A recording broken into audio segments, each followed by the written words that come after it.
the death card is like that veneration, you know. I'm trying to see if I can think of another energy. Yeah, I could see the death card. Um, or like the world card as well. Hey YouTube, welcome in if you are on YouTube or watching this on the playback. We are talking Pluto and Aquarius. Okay, we're talking this next 20 years. Make sure you're dropping your location in the comments and giving me a like, and let's get into it. Okay. YouTube, I'm sorry, I was on TikTok for a minute earlier and I just realized I was not on YouTube either. So I wanted to just join on YouTube. We were already kind of going in, but I'm gonna bring it back and have a little bring it back, okay, moment for YouTube, and then we'll keep going into the energy. So, Pluto is getting out of Capricorn, YouTube. Okay, I'm so excited for this. But Capricorn's, it's not all the way over yet. Saturnian energies, we're not done yet, okay? Capricorn, we're done with the energy of the work of the feminine. Now we're about to move and work on the masculine. Oh, thank you. And this is about, we've done a lot of the discovery and excavation on ourselves to discover what within ourself and our feminine energy of who we are, our self-worth, our self-values, how we show up, um, how we put forth our creative skills, how we see ourselves in general. We've done a lot of looking at that, and Pluto has exposed anything about that, the mindsets of ourselves, how we think, um, so that it exposed the areas within ourselves of where that is giving our power away. Any mindset that you were sleeping on yourself and, oh, I don't want to rock the boat, so let me just completely minimize my emotions so that they'll be all right. Pluto came in and caused a lot of chaos in your life so that you don't do that anymore. Okay?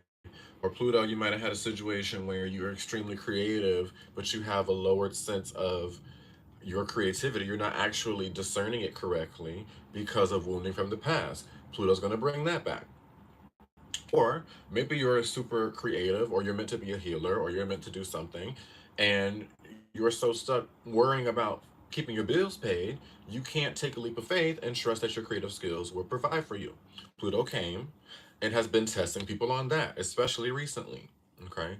In a relationship, okay, or being your true self. Many people, I went through this a lot, okay, the past 16 years, all right, of, oh, I want to do this or be this or say this, but I don't know what my family's going to think.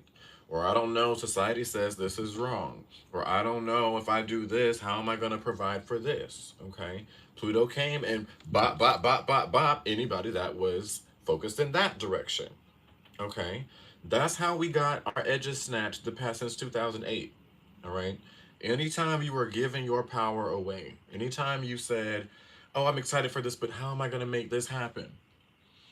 Anytime, all the relationships where it's like, I have kids, how am I going to sustain just as a single mother? Okay. Who's going to want me with kids as a single mother? All this disempowered, this low limiting mindsets. Pluto, I can tell you, you have not had an easy life since 2008 if you had these mindsets. Okay. And I'm in agreement with you. There's no shade. Okay. Like I've been getting my edges snatched too. But Pluto was there to expose these things so that we now can look at them and become empowered from them. Okay. Now, no longer will I let someone put me down. You might get me one or two times until I discover what's tea. Okay. Then I'm shifting my energy. You get what I'm saying?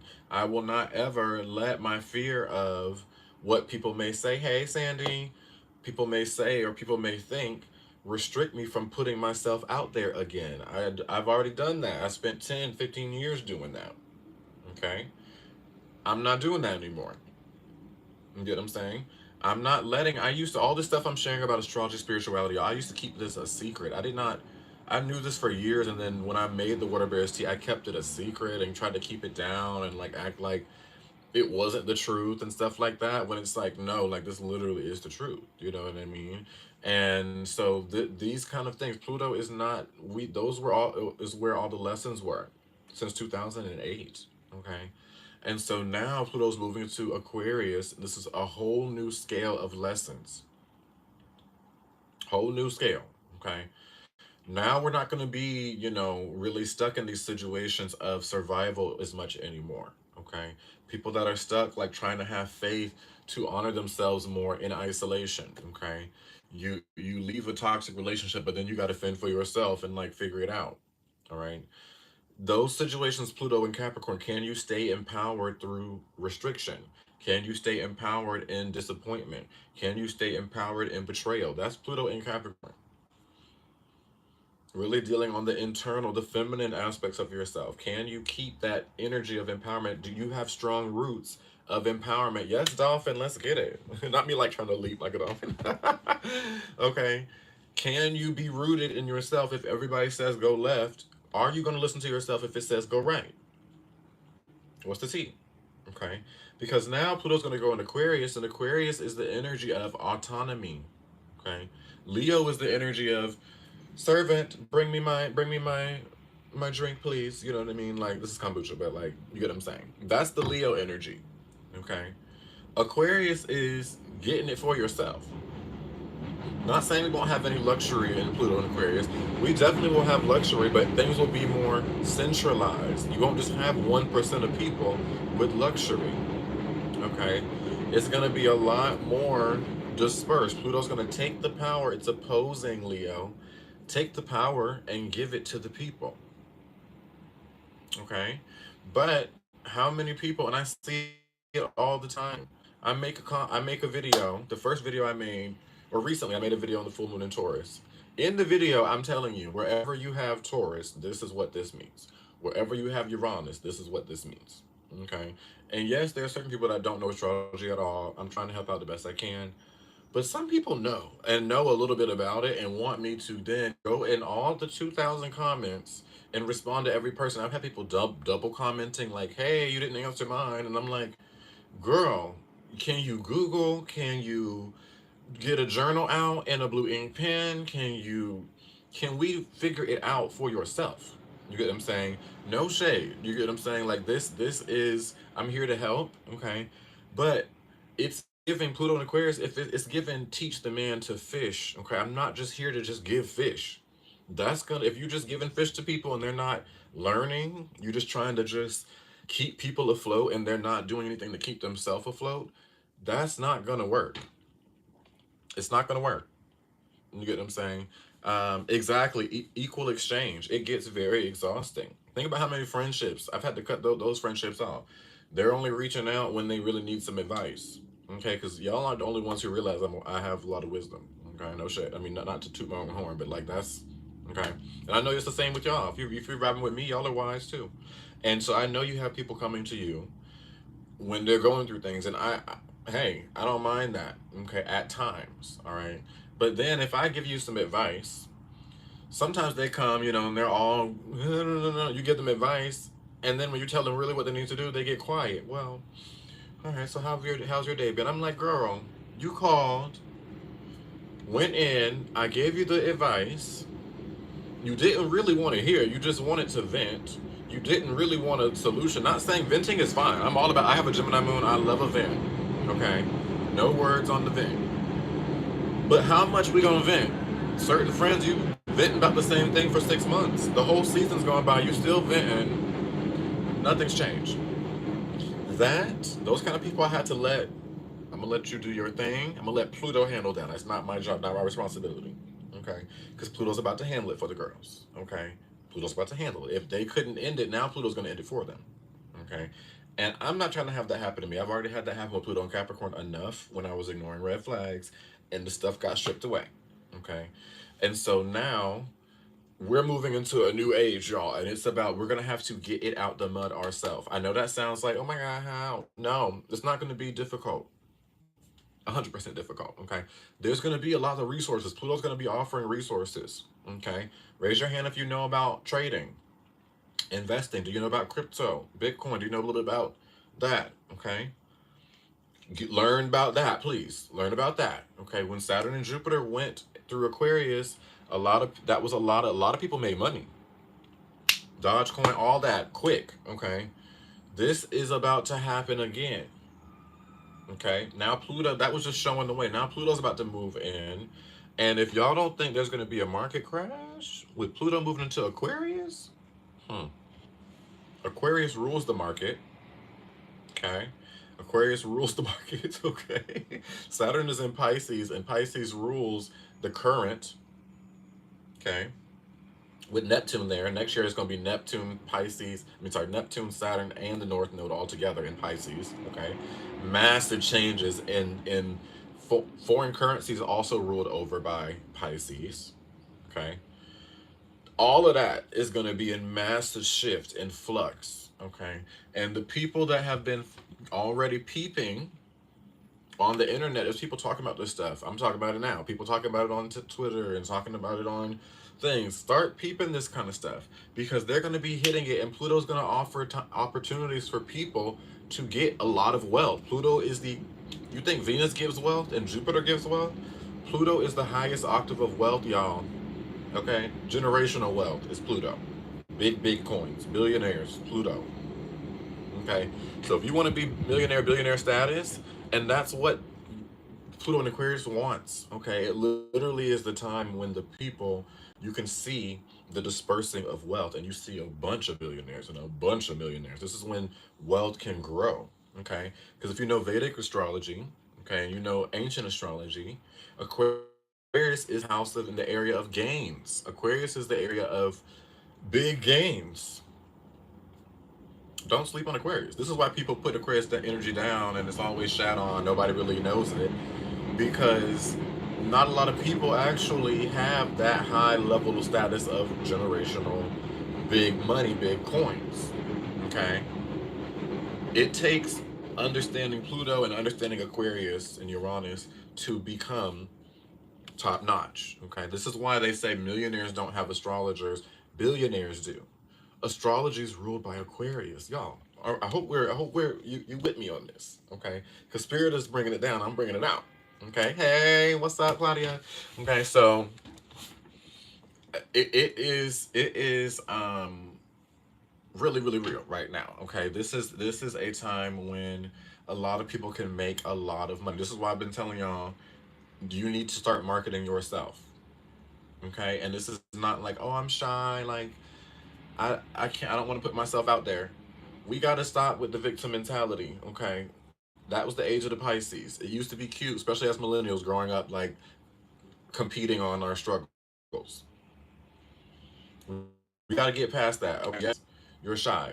Okay, but do you understand how shy I am and was especially? Okay, but people gotta have the message. I have gifts that I need to share. Okay, and so that's what it is. Okay, now find ways. If you feel like, oh my god, I don't want to show my face, look at that and why. But there's ways you can market yourself and put yourself out there without that. Let's say you can cook really good. You might need to have a side business of cooking, and on your profile start sharing some of your cakes. Okay? It doesn't mean you have to have a whole business. Like I have products and all this stuff.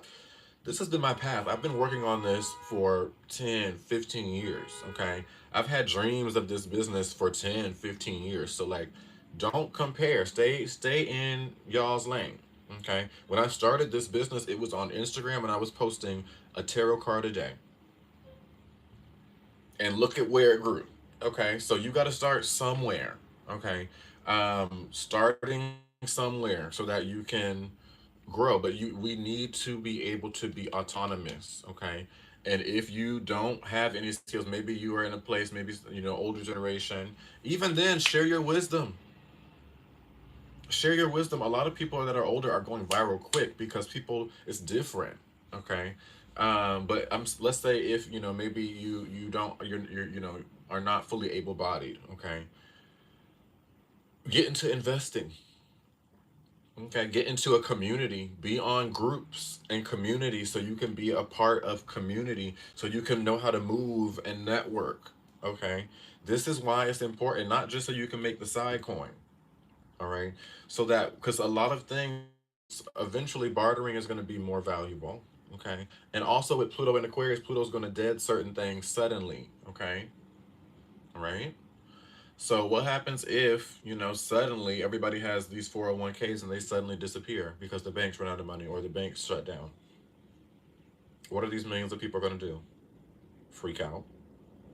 Okay. What happens? This corporation you've been working for 20 years, rising up the market. It's exposed that the CEO's been doing some messed up stuff, and everybody, the whole corporation's going down. What are we gonna do? What are we gonna do?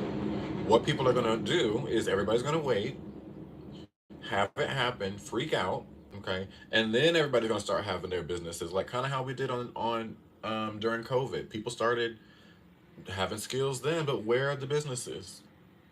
A lot of people stopped. Okay. Saturn and Jupiter were in Aquarius showing us what the energy is going to be. Not saying we're going to be in lockdown with Pluto in Aquarius. That's not what I'm saying. But we needed something karmically. The divine works in mysterious ways. We needed something to happen so that people could sit down and start to think and question themselves and question their relationships and question society and question life.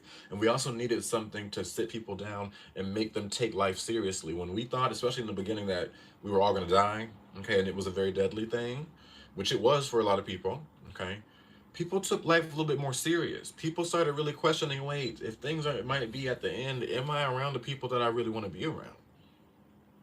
Am I in the situation that um, 401k won't disappear, but definitely others, Social Security will disappear? Yeah, there's a lot of things that are going to happen. And the thing about it is also it's very very deep. Like, what about the as well, the currency, the U.S. currency, the value of the dollar? Okay, what if it just plummets? Like, do you we have there's a lot. Aquarius is sudden upset. Okay, so everything that seems predictable. I don't know if you have a lot of Aquarius energy, y'all, but people that have Aquarius energy, please tap in the comments and let me know. Okay, tell me if I'm clock me if I'm wrong, but I'm channeling right now. Spirit got me on a roll, and I'm thinking they're giving me the tea. Okay, many times in my life I had a system and it was set up and it was going to be right and it was going to work perfectly and it all was going to make sense, and it was very much, oh, this could never happen, I have this here.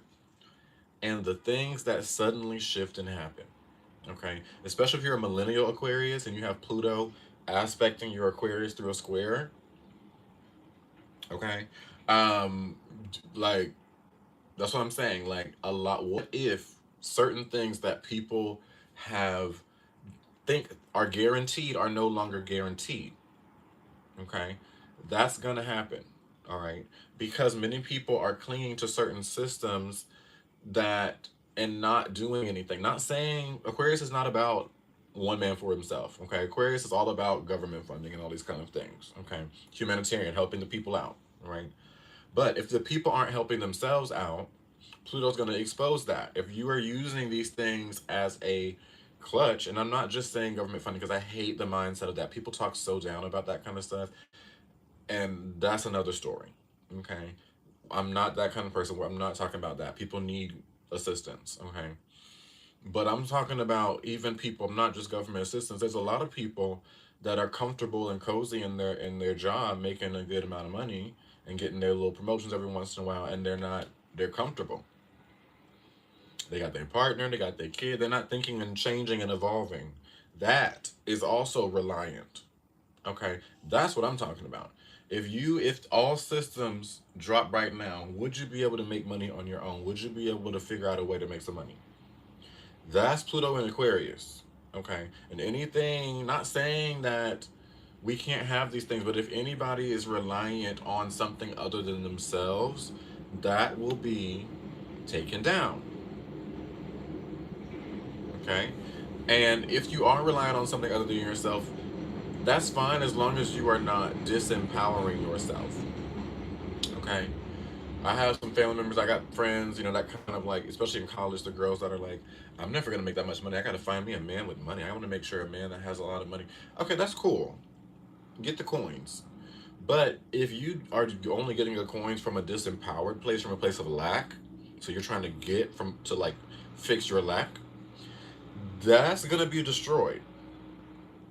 Okay, that's not gonna work. All right, so you get what I'm saying. Like, it's not about the external of it, what it looks like. It's really more about, is this an empowering thing or not? Okay, because this stuff is going literally like you said it. Yeah, it's going to crumble. It really is, and people are going to be really stuck and confused. Okay. Now next thing I'm going to talk about, but let's get the likes up and do a little bit of marketing. We have some kombucha really quick.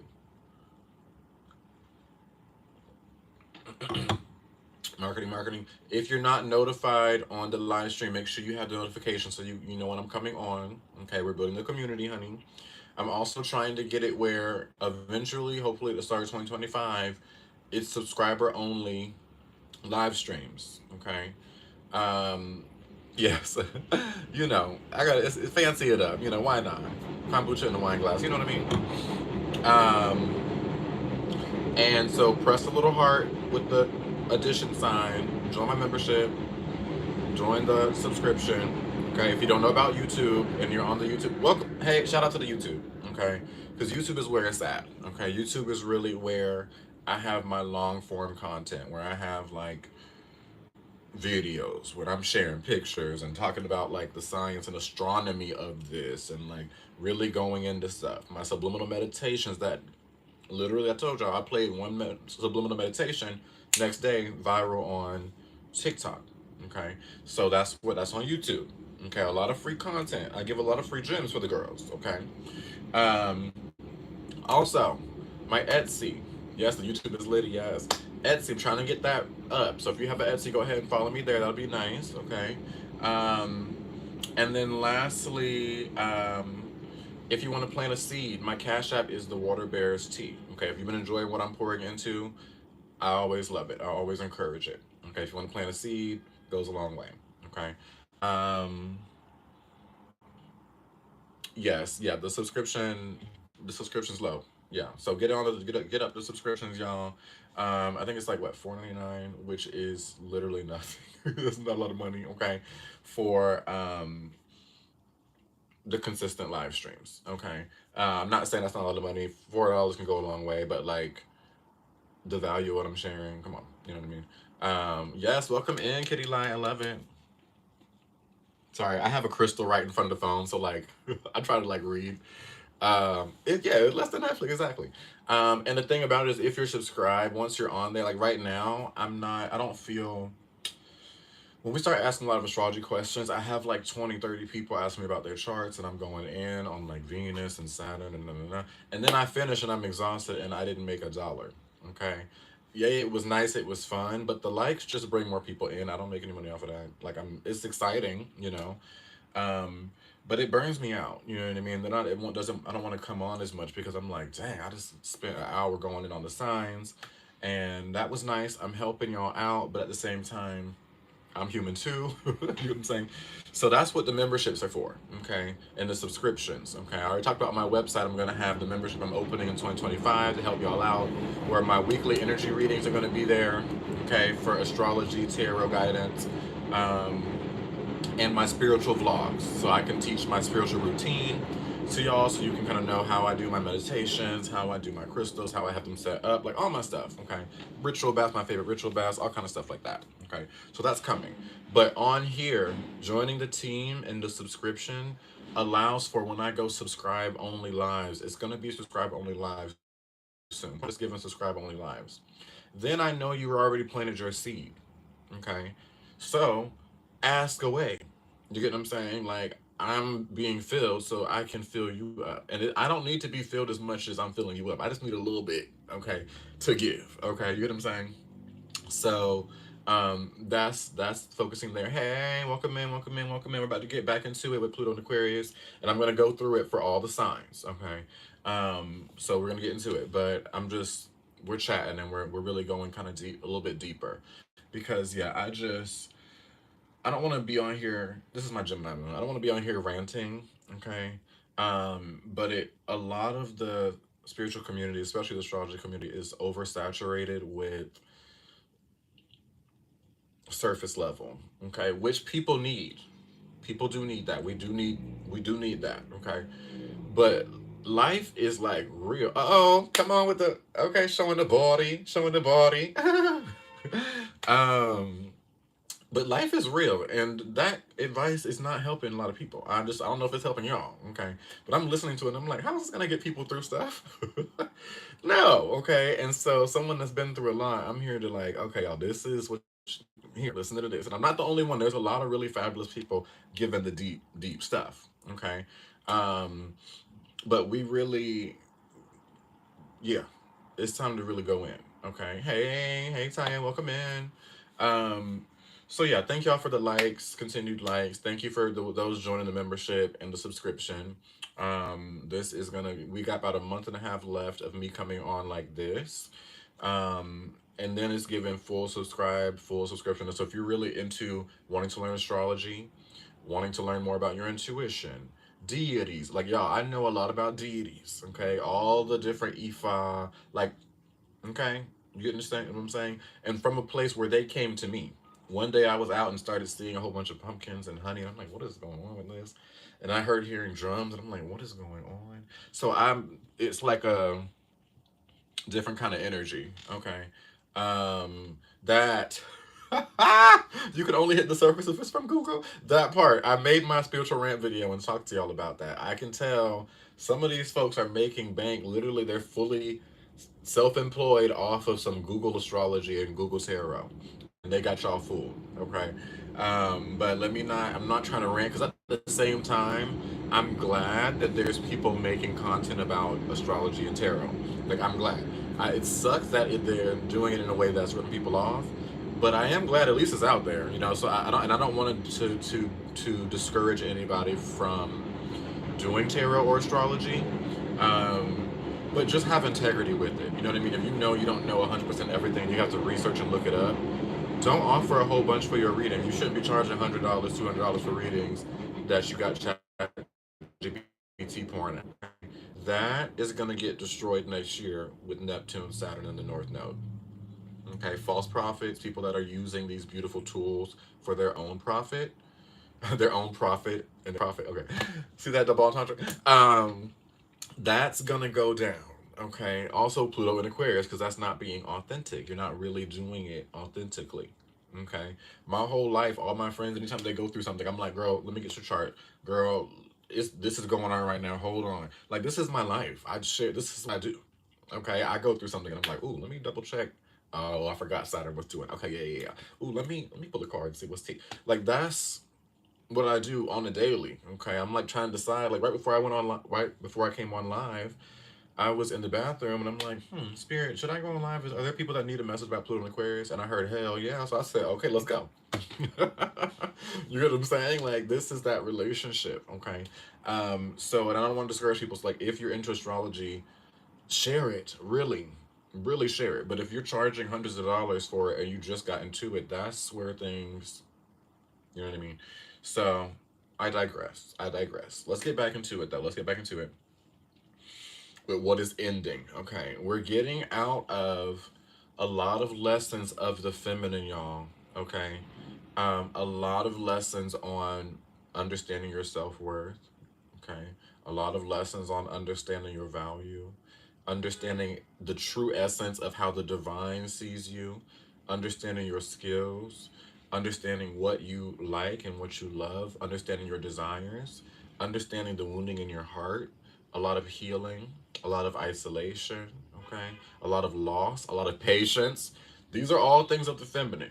Okay, working on increasing your attractiveness, working on manifesting, working on increasing your vision, removing lack mentality, working on competitiveness, working on jealousy. All these things are what we've been doing with the influx of feminine. It started in 2008 with Pluto in Capricorn, a feminine sign. Then 2012, Neptune moved into Pisces, a feminine sign. Okay. Then in 2017, Uranus moved into Taurus, a feminine sign. Okay. 2017 as well, Saturn moved into Capricorn with Pluto, a feminine sign. 2019, Jupiter moved into Capricorn with Saturn and Pluto, feminine sign. Okay, so do you see how much energy has been? All the planets that sit in a sign for more than 1 year have been in feminine energies. Okay, so it's been so much on understanding our beingness, understanding our worth, understanding our value. Okay, now all of that is about to shift. Okay, Pluto tomorrow is moving to Aquarius, masculine. Okay, next year, Saturn and Neptune move into Aries, masculine. Next year, Uranus moves into Gemini, masculine. Okay, this little puzzle piece thing gets on my nerves. I need to figure out a way to. And then it says unable to verify, like, y'all. Okay, there we go. Masculine. So then we're going to go from all the learning of who am I, what do I want, what do I deserve, all that, to now we know what we deserve. Okay, raise your hand if you feel like you know more about what you deserve in life. Okay, more about it. I'm not saying it's not about being perfect, but raise your hand. Okay, raise your hand as well if you know more about your boundaries. Okay, what you will take and what you won't take. Okay. Raise your hand if you know more about your attractiveness. Okay. What is beautiful within you, regardless of what others say. Okay. Back in 2008, someone could have said, "Oh, I don't like your hair," and I would have been going, like, oh, like thinking about it. Now, someone could say, "I don't like your hair," and I'm like, "Okay, I like it. Thank you." That is all the work on the inner. Okay. Raise your hand if in the past earlier, you would struggle and stress and not eat and be put through so much situations with work, a relationship. And now if it gets too stressful, you're like, honey, nobody's about to stress me out. Nothing is going to over stress me out. Okay. That is reclaiming the power back. Okay. Raise your hand now if you can be more patient with things. Okay.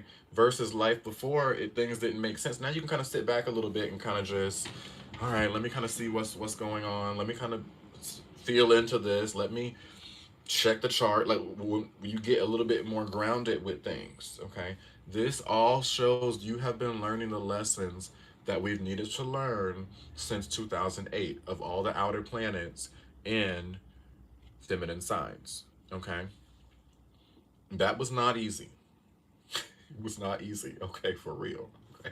Especially if you have a lot of masculine energy. If you have a lot of energy in fire and air signs, okay, this can be play out in a difficult way. Or if you're very Saturnian, you like things controlled, or very Virgo, like things planned out, going with the flow is difficult.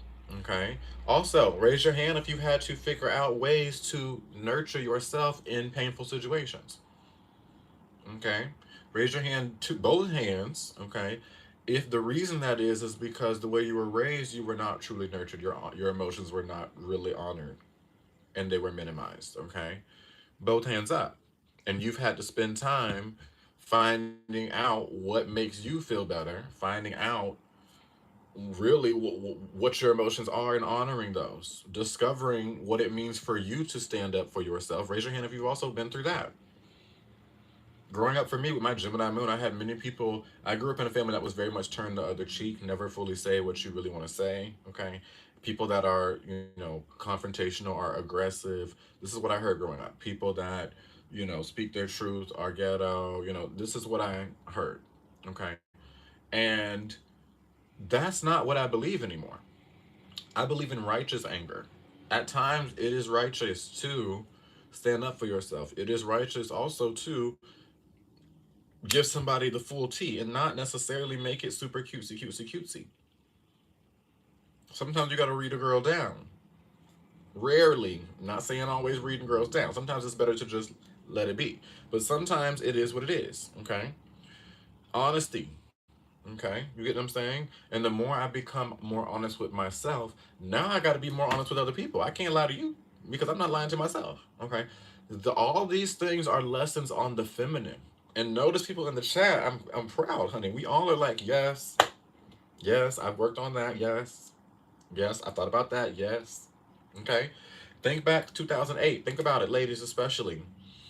How many ladies, because I've had clients, a lot of clients, okay? How many ladies back in the day felt like, oh, if I don't wear this kind of heel, or if I don't have my hair like this, I might not meet the man of my life? Where we at with that? Okay. Or how many, or if I don't have this, or if I don't have this, I'm not going to get this in my life. Okay. Let's look at that. Okay. Pluto came through and bop, bop, bop, bop. Anybody who was in those places as well. Where were we giving our power away in the feminine? That's been the lesson since 2008, y'all. What about your femininity? How you see yourself? How you value that? How you, the attractiveness, how do you see that level of, how do you attract things in your life? Are you out here slaving and slaving and slaving, or are you striving and wanting to have an easier life? Okay, now these things don't come overnight, but have you shifted the feminine though? Have you shifted the feeling about it? You might still be in a situation that's difficult, but are you at least feeling like you deserve better and you want to have more of a rest? That is the understanding of healing the feminine. Okay. All right. Because if you get too frustrated, being too frustrated about something and not allowing time to turn it around actually means that's toxic masculinity. And these are lessons that we're going to have to get into with Pluto and Aquarius. This is why we've had to go through so much of the feminine first. All right. But you know how people say, like, which came first, the chicken or the egg? Okay. Which came first, y'all, the feminine or the masculine? Put it in the chat. Which came first, the femme or the masculine? In the chat. Let me see what's the tea. What y'all think?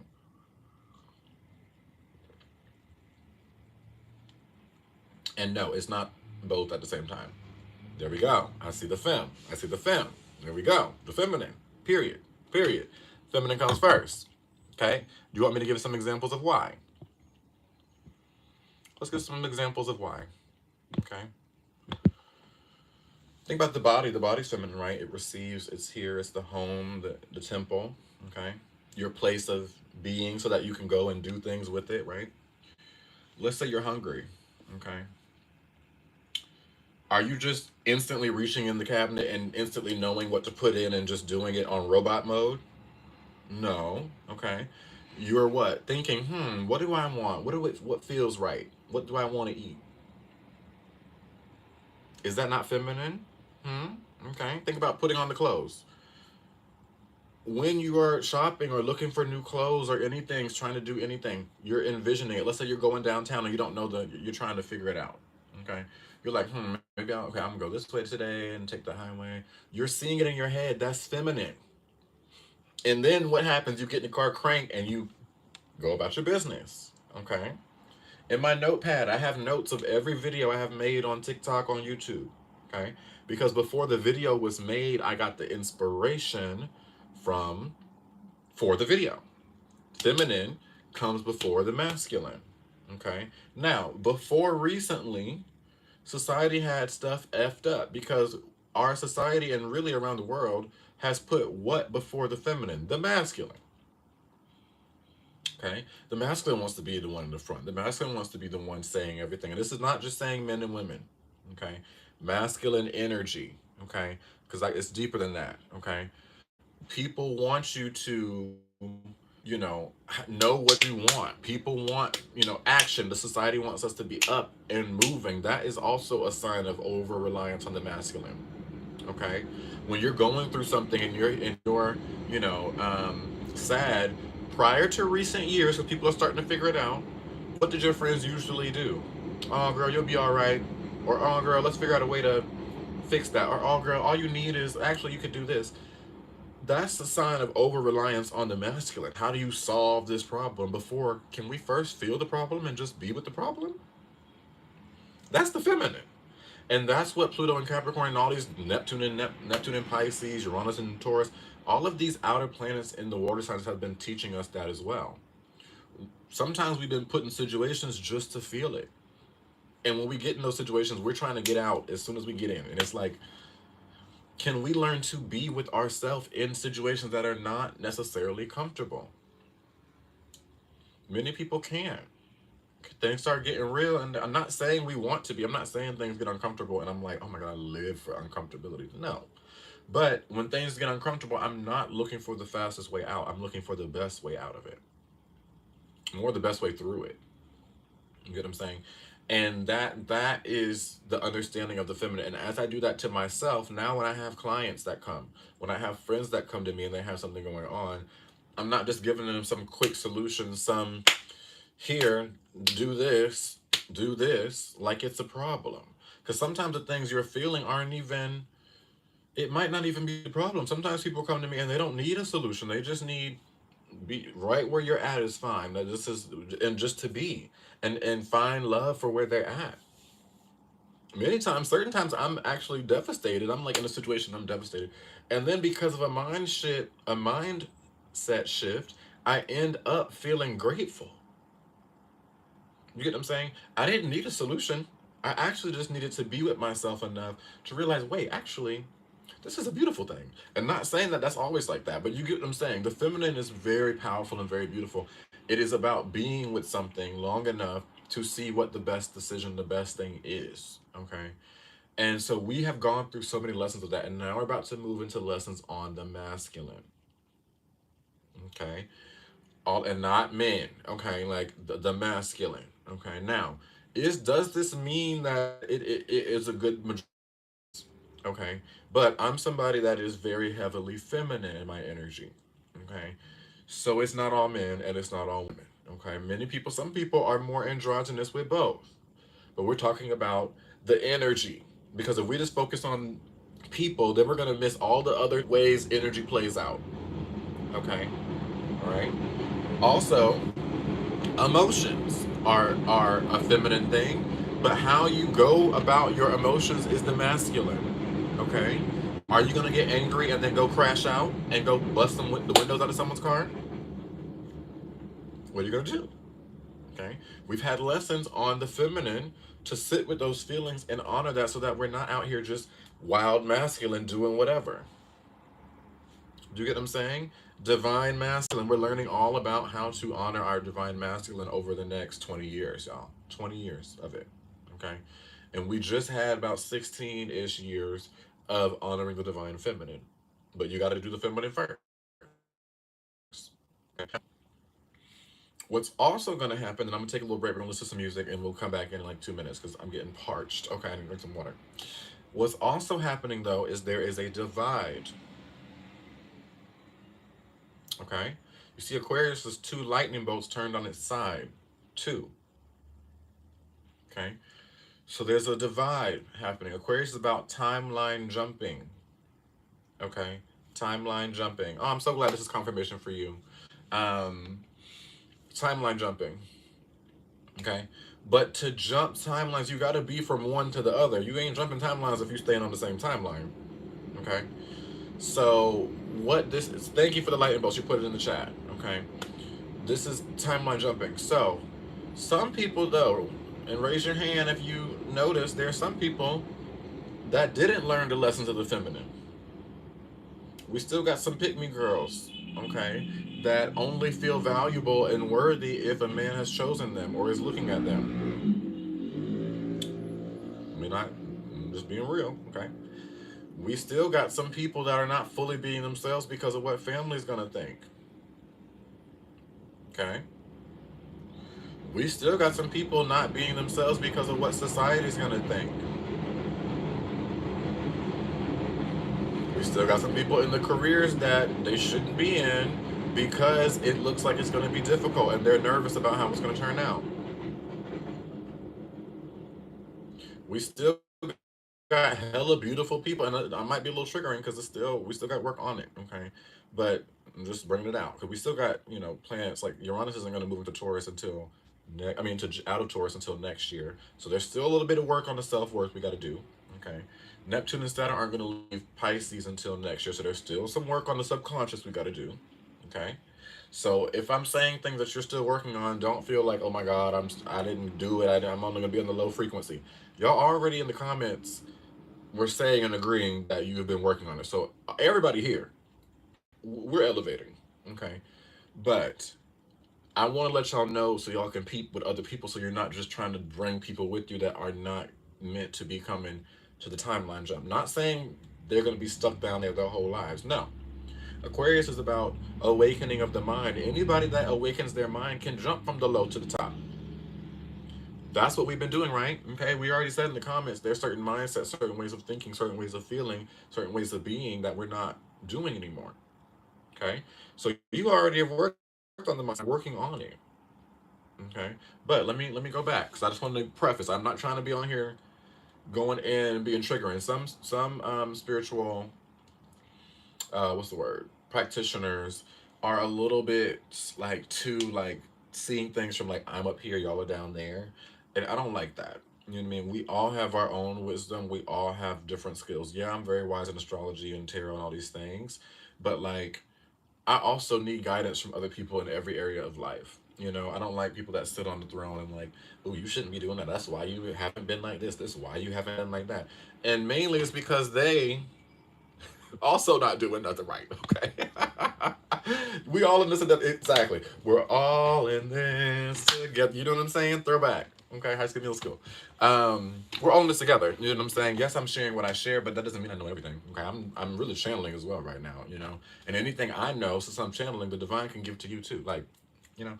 So, anyways, um, yeah, it's a mirror. Yeah, exactly. Because people get too like, oh no no no no. And the thing is, I'm like, especially if you're spiritual, half your wisdom didn't isn't even coming from you. It's coming from guides in the divine. So like, can we get off the high horse? Like, you know, like yeah, I'm proud that I have a lot of wisdom with astrology and tarot, all these things. But a lot of my readings and stuff is intuitive. Like the divine is guiding me to certain things. You know what I mean? Like people just, I don't know. I love. And when I was in college, I had this teacher that I went to dance. Well, I went to two colleges, but when I moved to New York, I went to Marymount Manhattan College for dance, and I had a teacher that was like, you know what? She stopped the class. She was like, I need y'all to stop dancing for yourself and be the dance. Okay. Dance does not need you. Okay. I need you to be the dance and be there for dance. You need to use your you to accentuate dance. It's not about you. Okay. It's about you as a vessel to bring forth dance. Same thing I feel with the spiritual or anything you do. It's too much of a burden to think it's all about you. No, you're just here to be a vessel. We're just vessels for the divine to hear so it can experience itself and we can just experience life. You get what I'm saying? So that's also something, especially if you're in a business and you have, you know, you want to be a healer or any kind of business.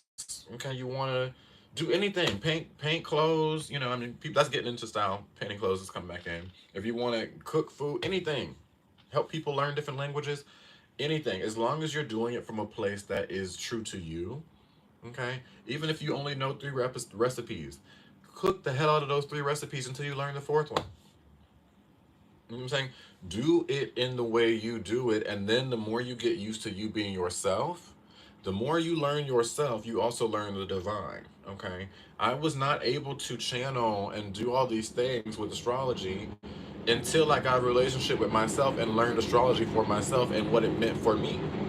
Okay, now the divine speaks to me in astrology, so now I can do it that way. With dance, I was not a good choreographer. I was initially trying to choreograph like how everybody else did until I took the time away from everyone else to learn what dance meant for me.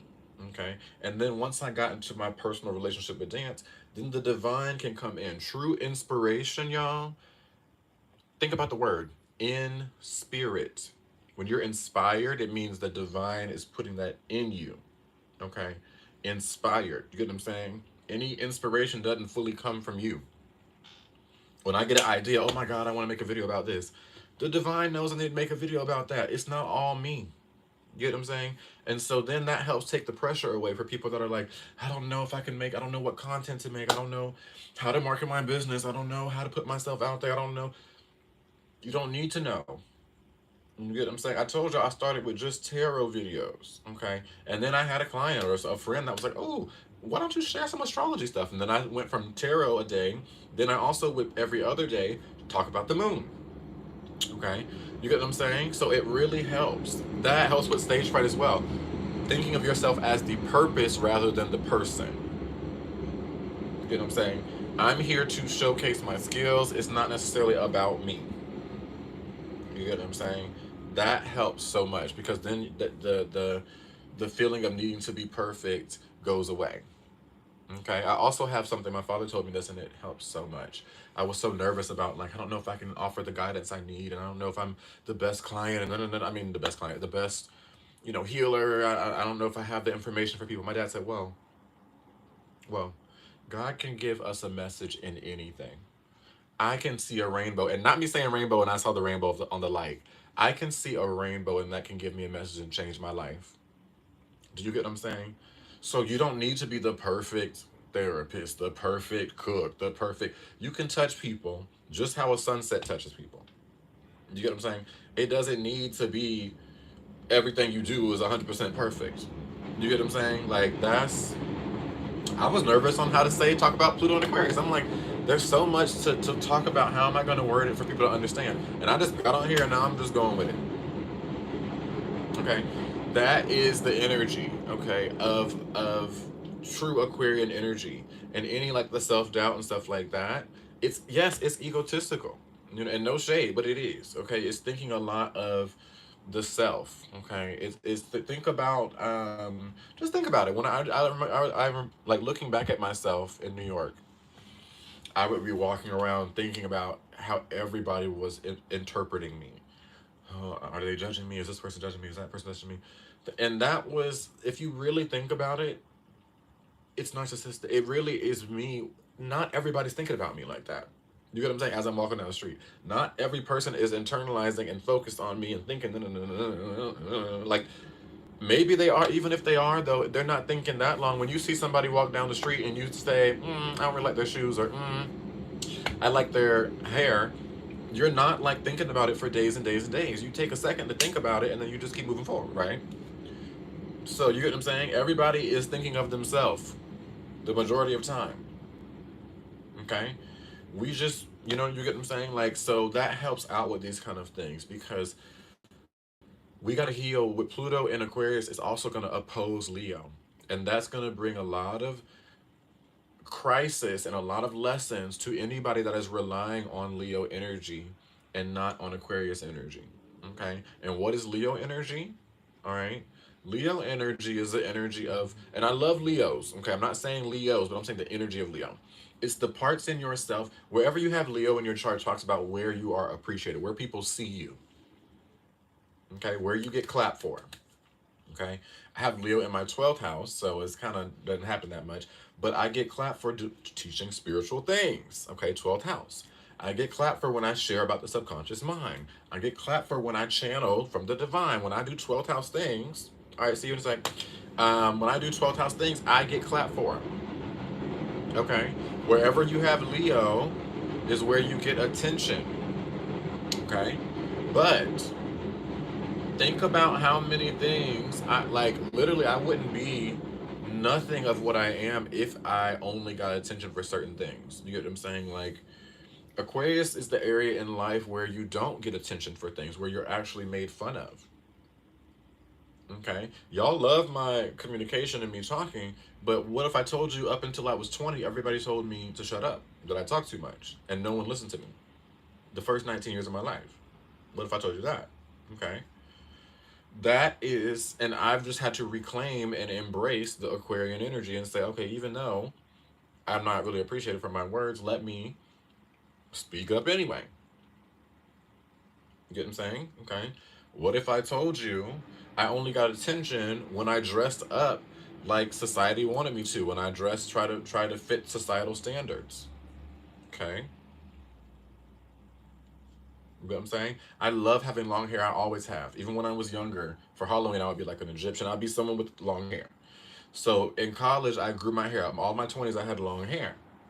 But do you understand how much shade I received for that? Okay, especially in like 2013, 2012. People weren't doing that back then. Okay.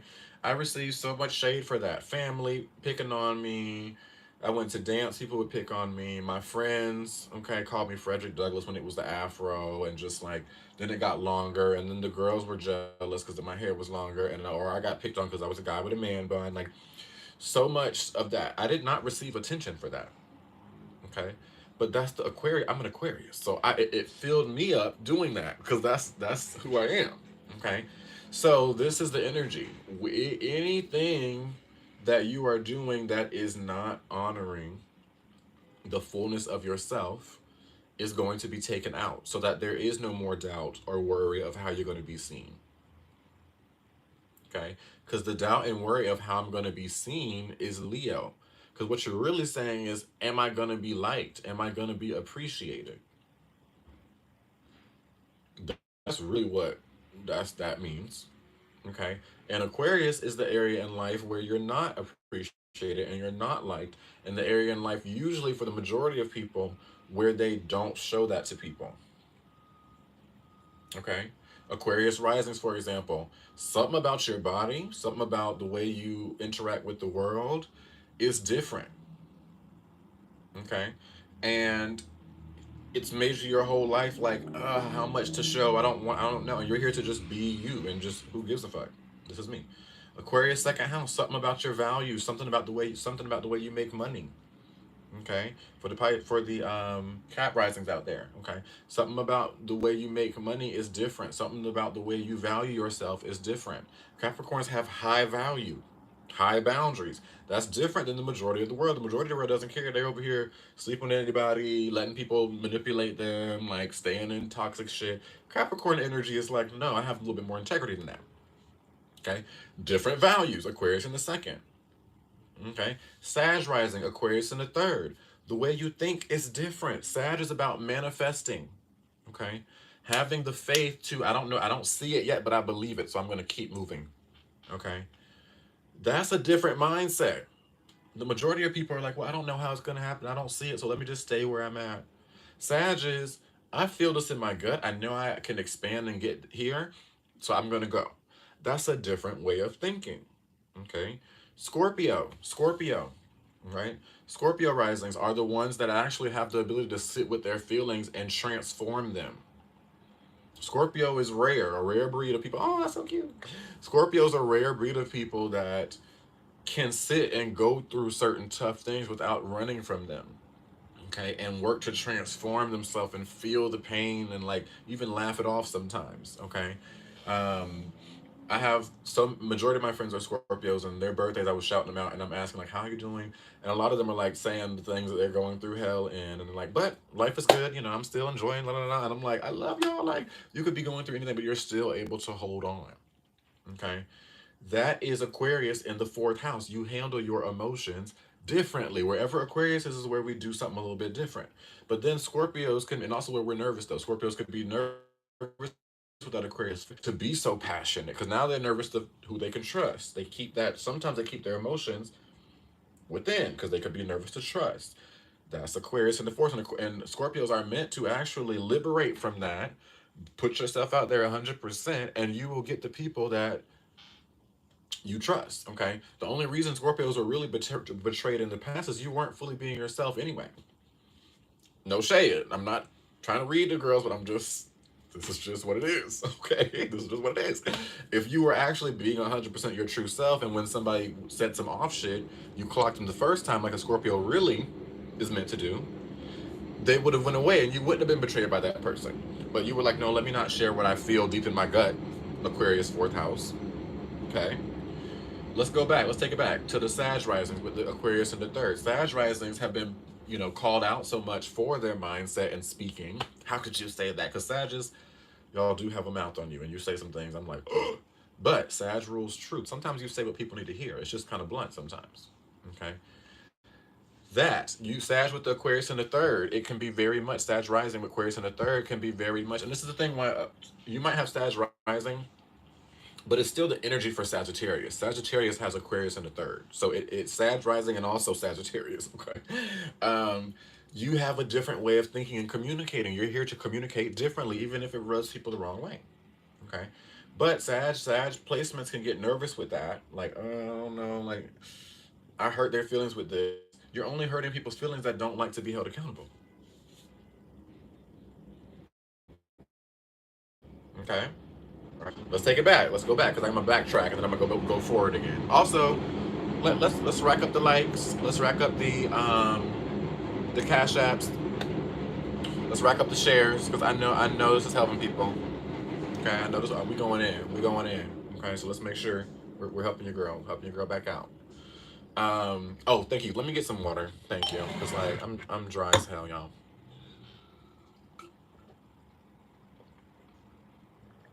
Mm.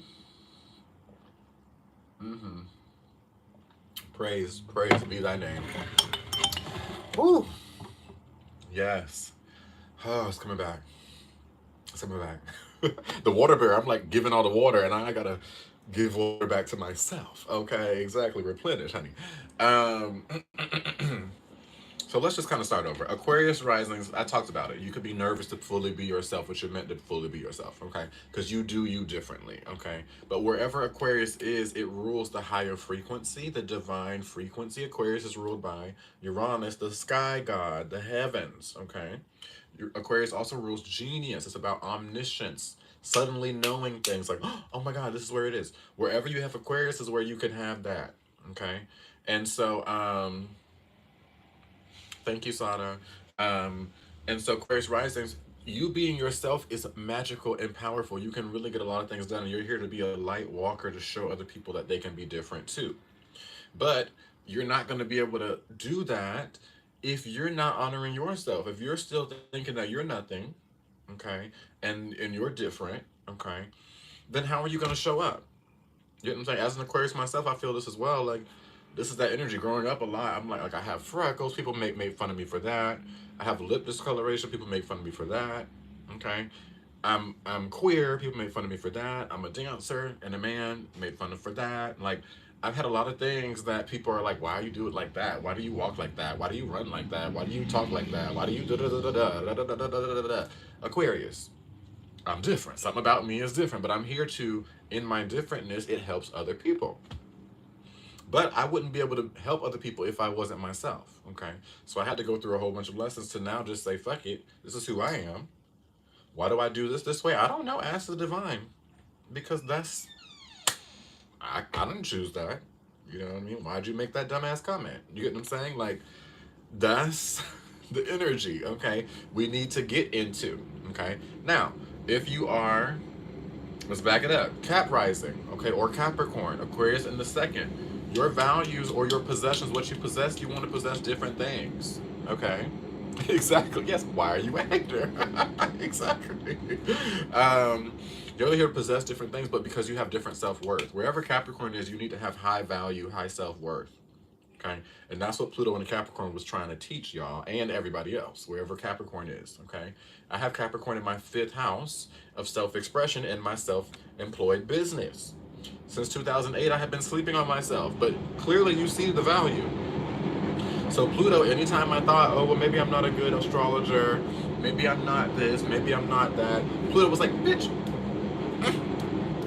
no, see yourself better. You need to have higher value for your stuff, your services. Now I feel like I'm like a luxury astrology brand or like a luxury practitioner. You know what I mean? Like I'm gonna give you the value. I'm not just gonna be up here selling myself just to get views. You know what I mean? Like and that was something I had to learn based on Pluto in my fifth house. Wherever you have Capricorn, you gotta have the highest worth.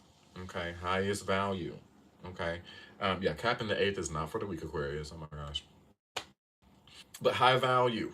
Okay, and so for the Cap energy, that's the second house. Now moving to Sag energy. Okay, and this is what Pluto and Aquarius is going to be bringing y'all. I'm not just talking about Aquarius in general. This is what Pluto and Aquarius is going to be bringing y'all. Aquarian energies, Aquarius rising, and Aquarius placements.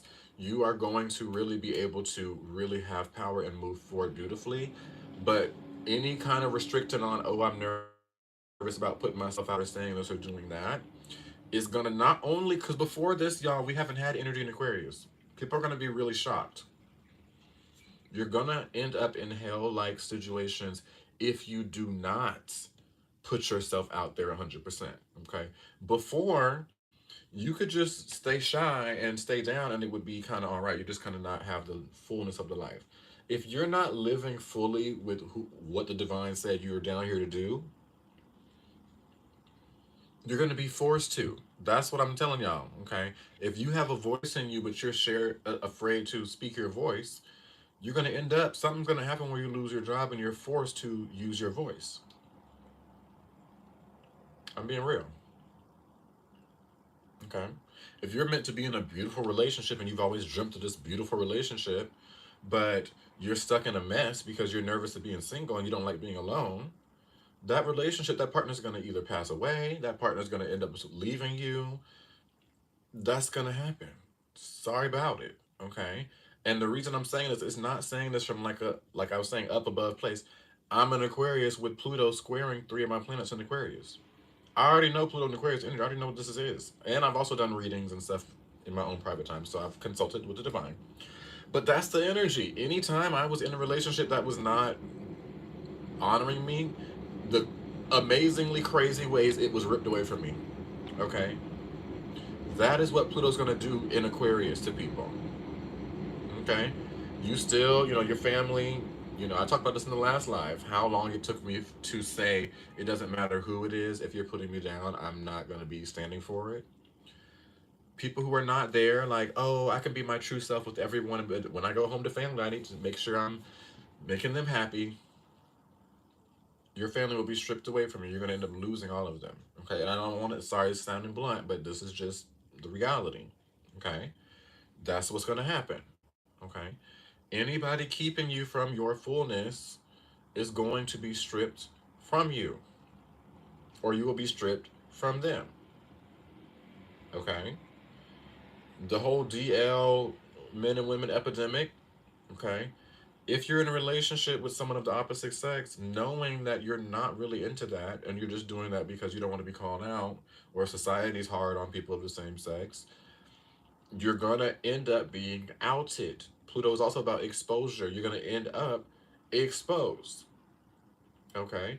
And not just saying, to down low for even if you are bisexual and you're with someone of the opposite sex, but you haven't fully delved into your bisexuality, not saying experiment. You don't have to experiment or touch anybody to know your sexuality. Okay.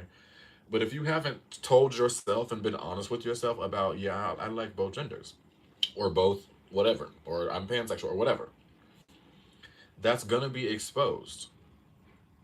Okay. And if you're like, how? Remember this day. Okay, and I'm gonna keep saying this as we get more into Pluto and Aquarius because I'm trying not to for people to get shocked. It starts tomorrow. Okay, and the energy it's gonna hold for 20 years. Okay, and you're gonna be seeing people losing relationships, people passing away suddenly, people losing jobs suddenly, and they're gonna be trying to play the victim. Okay, and that is sad to have those things happen. But then you're gonna be able to peep like, that I actually think they weren't fully being their true self. Okay. And that's why that had to be taken from them. Okay. That's the energy. That's what Pluto in Aquarius is coming to do. All right.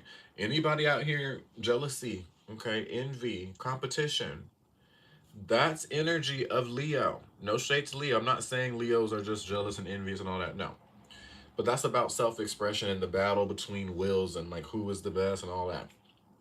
Aquarius is about we're all a unique jigsaw puzzle in the piece of life, in the map of or the in the puzzle of life. Okay? And it's about taking the time to discover what shape is your jigsaw puzzle and not look at anybody else's shape. Who are you? What is your essence? What happens to you when you get angry? What kind of music makes you feel good? What kind of music don't you like?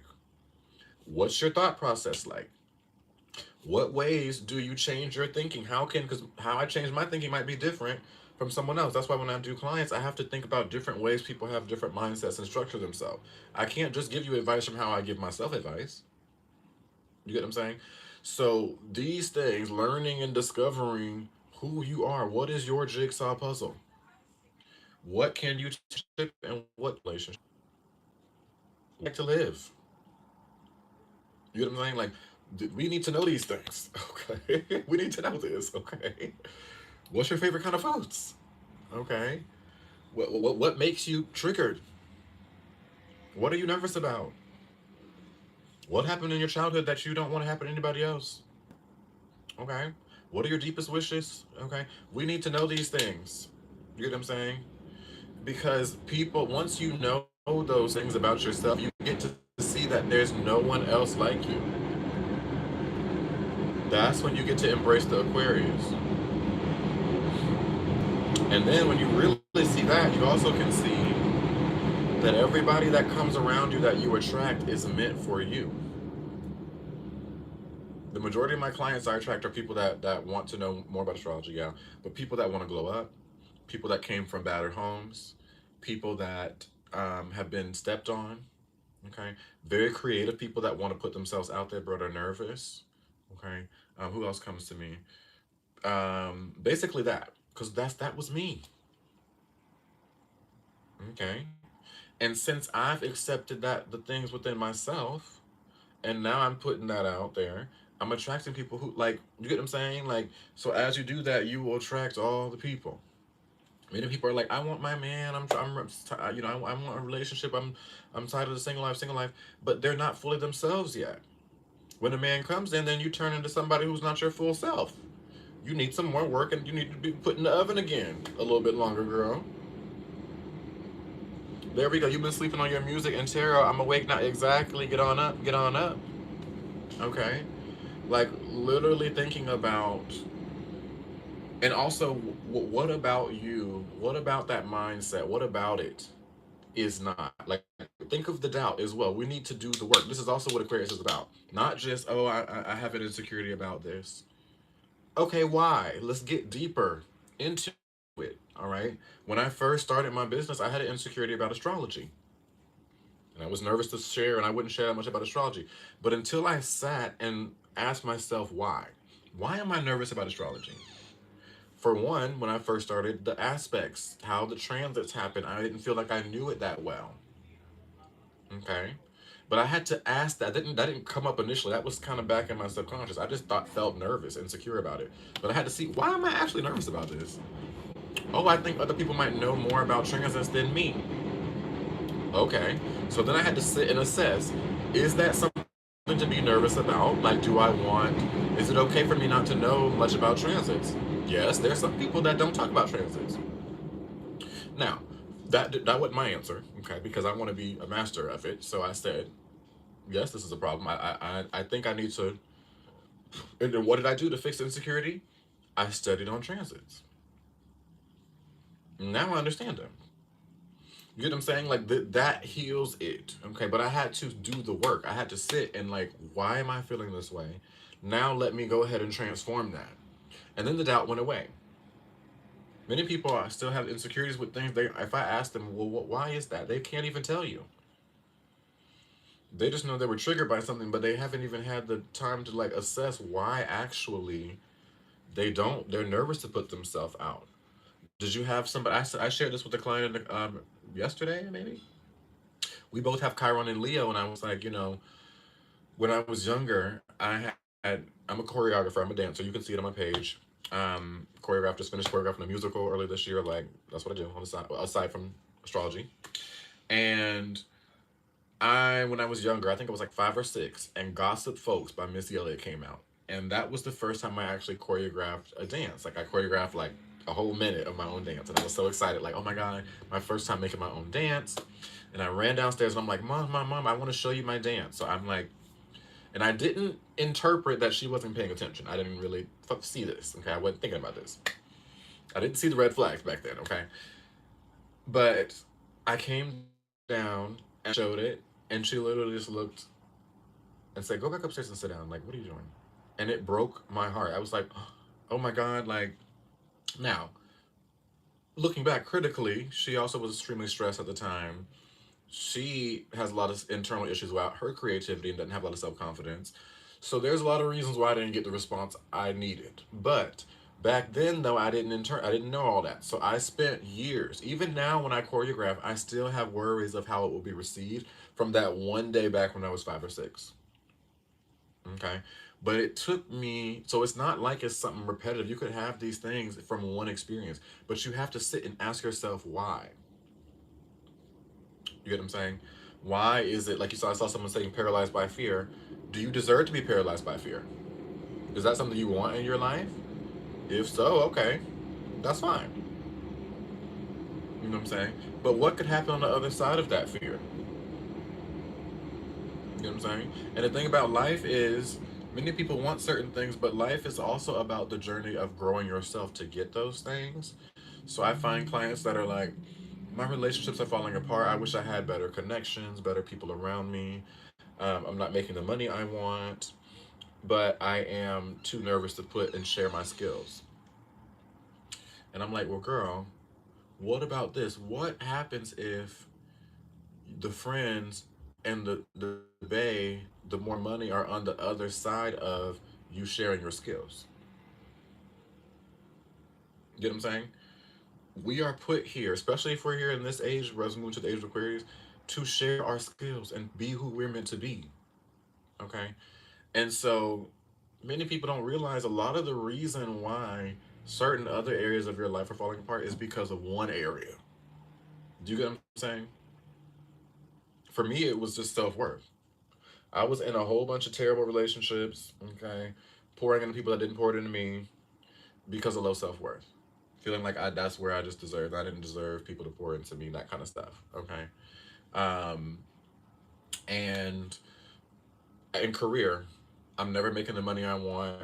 Okay, because I feel like I couldn't because of the deservingness. Well, I got to work a job, and no, I might not have the certifications. Okay, in relationships, literally with like a partner. Okay, I am putting down myself. Not enough value of who I should attract. So I'm getting people that's kind of froggy when I deserve a prince. You get what I'm saying? All that was from the same thing. But how many times do you think, until I figured it out, was I screaming in my room crying that I want a man? Screaming in my room crying why I keep attracting friendships like this. Screaming in my room crying why do I want to make more money. But I wasn't looking at the biggest red flag was in all of those situations I had low self-worth. You get what I'm saying? So it's more than just I'm shy. These emotions are holding y'all down. Not saying that I'm not shy, I'm not fearful. We all feel all the emotions. Okay? I get nervous before every video I post on TikTok. Like, I hope people like it. Now, is it on the level of where I'm not making the videos? No. Okay. I'm glad this is helping Kimmy. I'm still sharing the video, but that doesn't mean I'm not nervous. People, you see people, and people, it's just the mindset. We love to protect ourselves in our mind. You see someone, you're like, I'm shy, and you might see my videos, and you're like, see, he's so confident in his speech, not knowing that I'm shy too. I just am overcoming that to talk to y'all. If I saw y'all across, if y'all anybody was across the street, I would be nervous a little bit to meet you. I'm not just like living my best life all the time. I have nervousness too. Okay, so don't project your like don't get stuck because you think that's just that mindset. I had that too for a long time. Very much like, oh, there's no way I'm gonna do it because everybody else look at how much better they are at me. No, they might not actually be. They might actually be just as scared as you, but they're just doing it anyway. You get what I'm saying? If it's something you've really wanted and it fills your heart up, but you're nervous to put it out or do it, think about your younger self. Okay? And if you don't already, you need to have an inner child altar for your younger self. I have one right here. Look at the picture I have on it, y'all. I have a little altar. I'm not going to show the altar because that's personal, but I'm going to show you the picture I have on it. And anytime I get down or anytime I'm beating myself up too much, I look at my inner child altar and I'm like, I don't need to be doing this to myself. That inner child, that little child had enough going on, enough people talking about it, enough, it came into enough chaos. Let me be nicer to myself. Okay, like let me show you. This is Baby Crane. Okay, and I have it on my altar. Okay, as a reminder to myself. Okay, y'all need to do this. You get what I'm saying? So when I'm trying to figure things out, oh, I'm nervous, I'm shy, or about making videos. This little boy here. Okay, right, the outfit. My mom has a lot of Libra placements, so you know the outfits were always given. Okay, but this little boy here went through a lot, y'all. Okay, and I know y'all did too. Okay, this little boy deserves success, right? This little boy deserves love. Okay, this little boy deserves to be successful and to help people. Okay, this little boy also has a lot of gifts and talents. Okay, and then when I'm sitting on them or nervous about them or worried, um, this is what I look to and remind myself of this. You know what? No, let me go ahead and put myself out there in this way. You get what I'm saying? Like, let me go ahead and make this happen. Okay, and not just for me, but for him. Okay, because how many people didn't make things happen for your younger self? There were a lot of disappointment that this little boy saw. Okay, and that got in my head. Okay, and then I was just constantly disappointing myself because I was disappointed. Okay, I had to make an agreement. I'm not disappointing you anymore. And I haven't since then. Okay, even the tough situations, I'm in a tough situation right now, but we're doing it. I'm doing it for homie, little homie. You get what I'm saying? Okay. And a lot of people even don't even want to look at their younger self. They're like, oh, that's just, we got to look at that. We really got to look at that. I'm not about to sit and let nobody else that's connected to me not give full 100% love to themselves. I just don't love myself. I just, excuse me? Your whole self, you've been walking through your life with yourself, your arms, your back, your head, your feet, your whole life, going through all that you've gone through. People talking about you, people not seeing enough in you. Okay. And then of all people, you're gonna hate yourself too? Do you understand how devastating that would be to someone, to the younger self? Think of that. The younger self growing up, everybody treating it down. Not saying everybody, but you're not really fully honored. And then if it knew, it would grow up and the adult self would be just as mean in the mind to it than the people around it. Is that satisfying? Like, no, we got to get out of these indoctrinated mindsets of life and get more empowered. Okay, this is why also I didn't make any posts about the election, because people are too dramatic, and I understand, feel how you feel.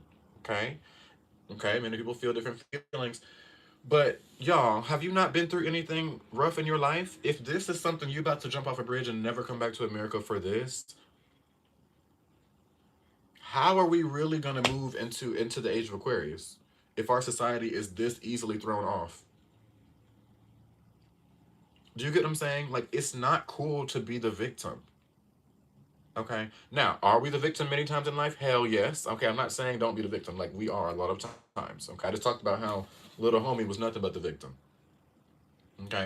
But people literally be out here having confidence and living their full identities off of being a victim. Okay. I have many clients that has happened to me before with. I'm trying to motivate and pour into them. I'm like, look at your chart. You have this. You can make this happen. Okay.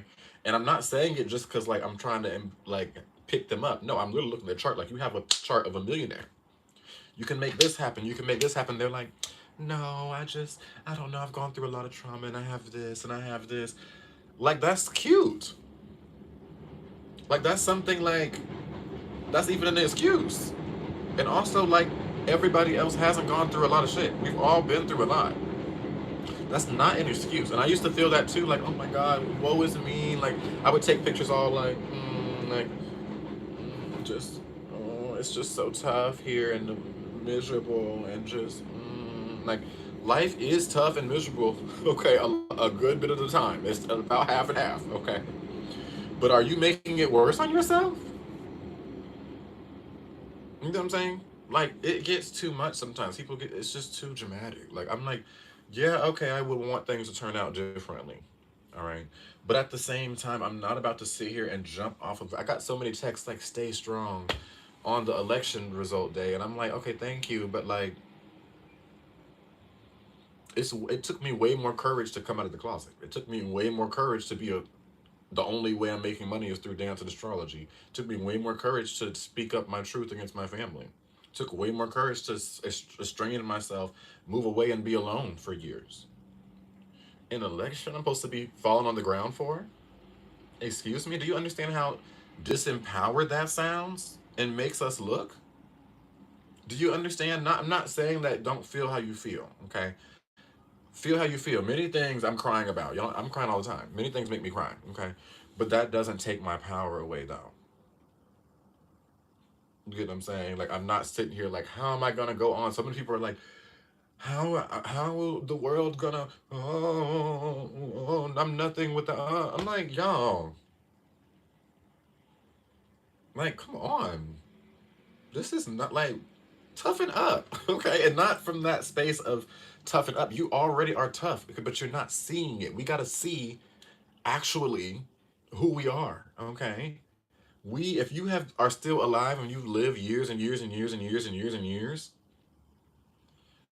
you're a strong bitch. You get what I'm saying? Like, please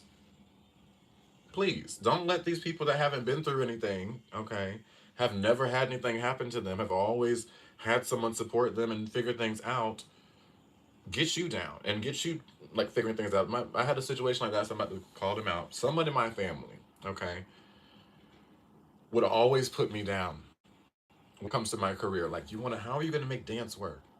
How are you going to figure that out? You know, New York is the most expensive city ever. It would be easier on you if you just leave New York and live somewhere cheaper. How are you going to figure out astrology too? You're not going to think of something that makes more sense than that? How is that going to be different? That's very difficult. How are you going to get a job in that? How are you going to figure this out? And it used to annoy me, okay? But then I realized I had to sit with that person and I said, has that person ever actually made money on their own? Has that person ever actually reached out and done anything with their own skills? No, I looked at how that person got their job from one of their friends every time. They told me that. I've always had a job offered me. I've never had to go even apply for a job. Okay, so you've never even had to go out and get it out the mud. So why are you sitting here critiquing me on something you don't have any experience in? Most likely because people project, and that's what people love to do. So it's giving, since you tell yourself that, you're just telling me your internalized hate to yourself. You get what I'm saying? And we keep these mindsets, but think about this, y'all. Think about how many people do this in life. There's a lot of people that you follow, a lot of people that are in the media that do this. They aren't much of anything. They don't feel super empowered.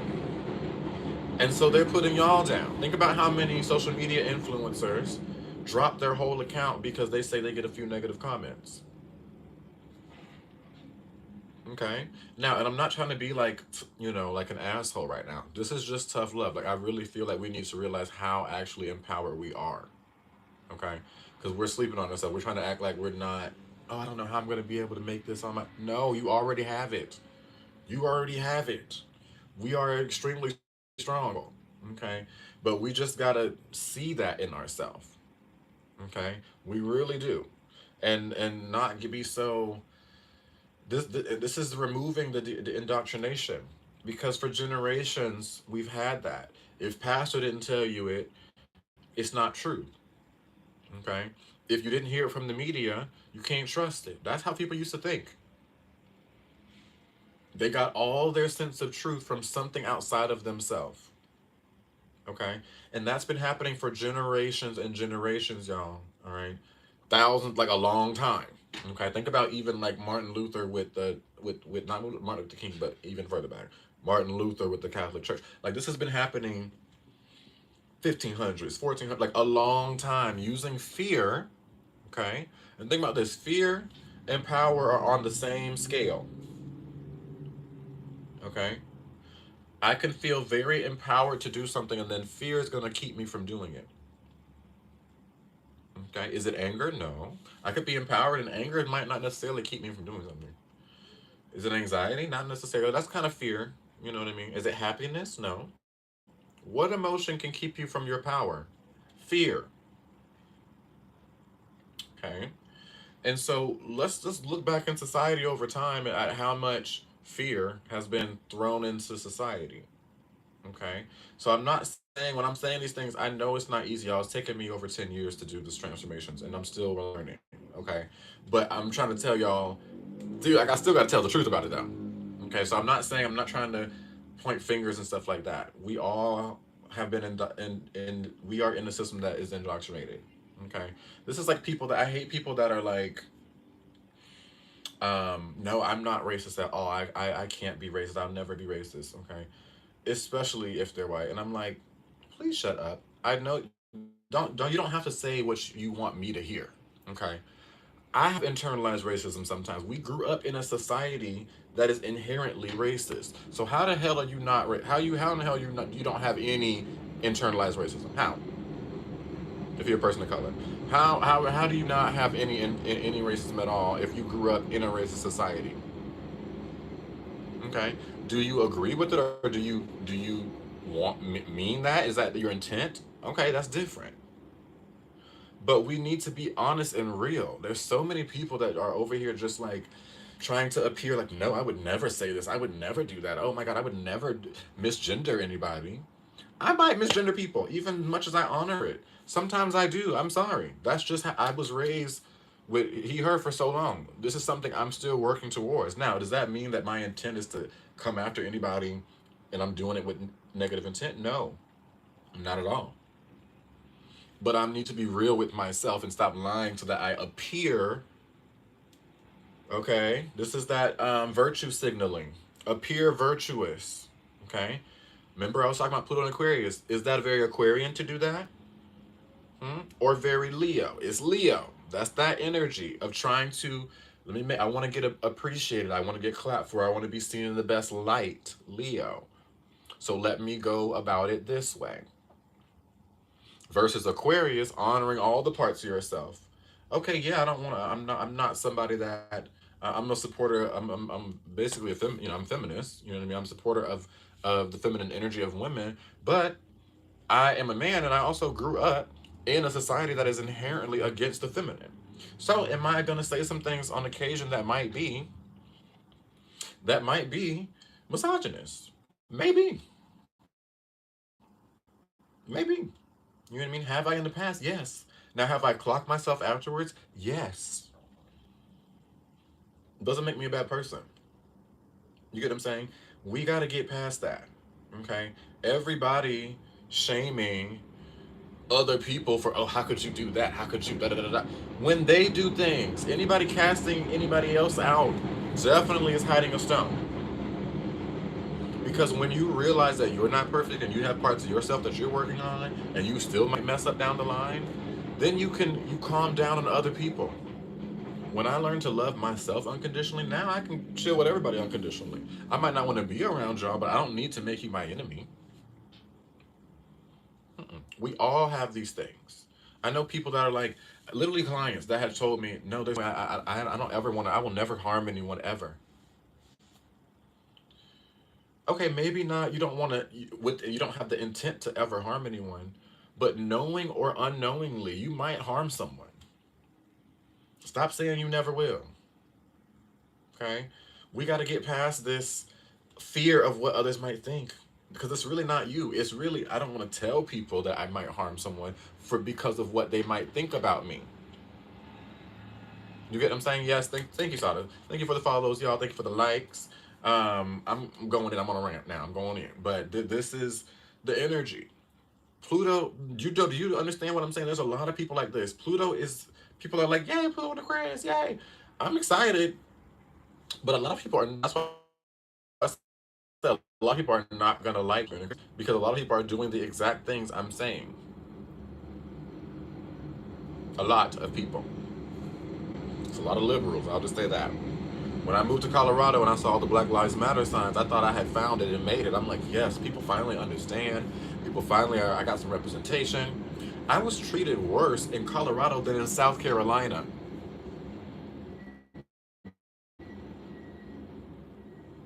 Yeah, let's talk about that. Okay. I saw my race more in Colorado with all the Black Lives Matter signs than in South Carolina. Okay. So don't let these people, just because people appear one way, a lot of them are appearing one way so that they don't get canceled. Okay. Yes, yes, it's something I did not expect. I was like, what? Okay. Um, crazy stuff. Okay. And the stuff I heard, I'm like, what? And I guess because in Colorado there's not as many black people as in South Carolina, so some people feel comfortable.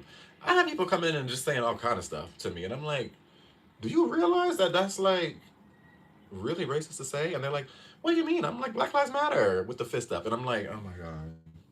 It's giving, hey brother, exactly. It's giving that. Okay. That's exactly what it's giving. Like very just issues. Okay. Seeing me as a monolith. You know what I'm saying? And I also saw a lot of people in Colorado that were supportive of gay rights, were supportive of queer rights, but then introducing me as their gay friend. Oh yeah, this is my he's such a cool gay guy. And I'm like, girl, what what are you doing?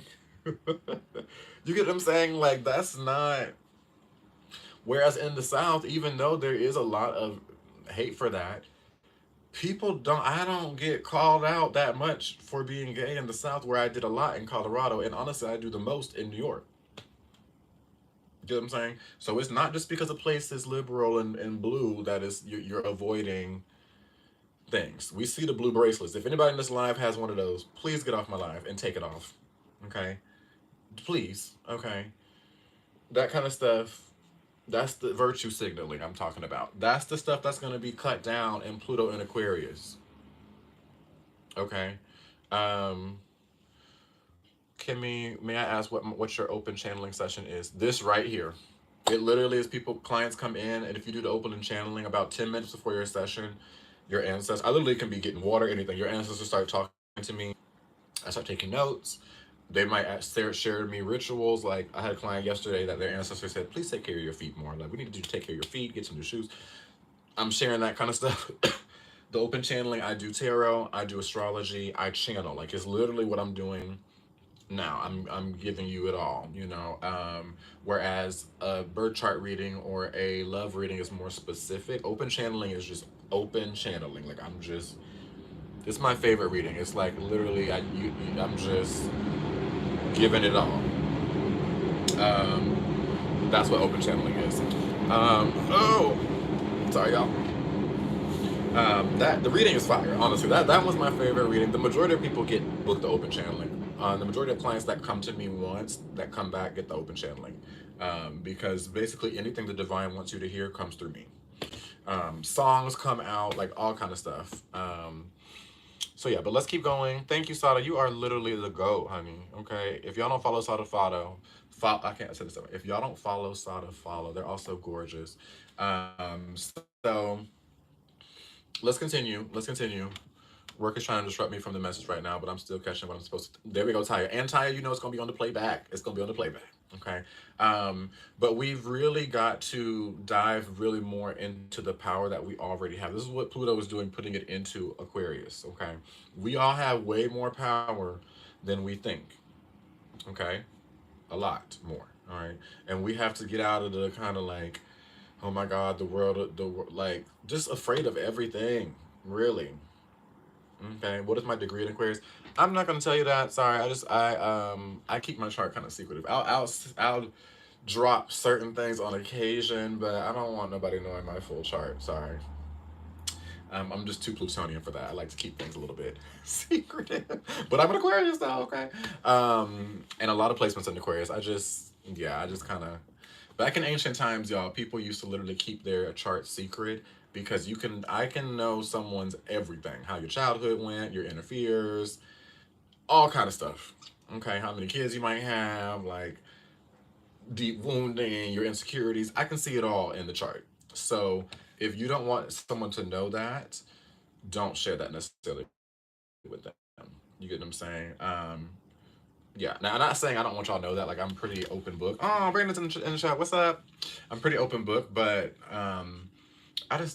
something about it just tells me, like, don't share that information. But anyways, these men give their birth time cities. They do. They don't even know what's going on. But they will soon. They will soon enough. Okay, because Pluto moving to Aquarius is going to do a lot for the people that are masculine dominant, and bring a lot more of the unseen realm into them, like it did to people that are more feminine dominant. So let me see. Where was I? Yes. Anybody again? Virtue signaling. Okay. Doing things because it appears the right thing to do, but they still have things deep within. Okay. Like I had an ex that was all about, black rights and Malcolm X and all the people. Okay. All the books, James Baldwin, Octavia Butler, they everybody. Okay.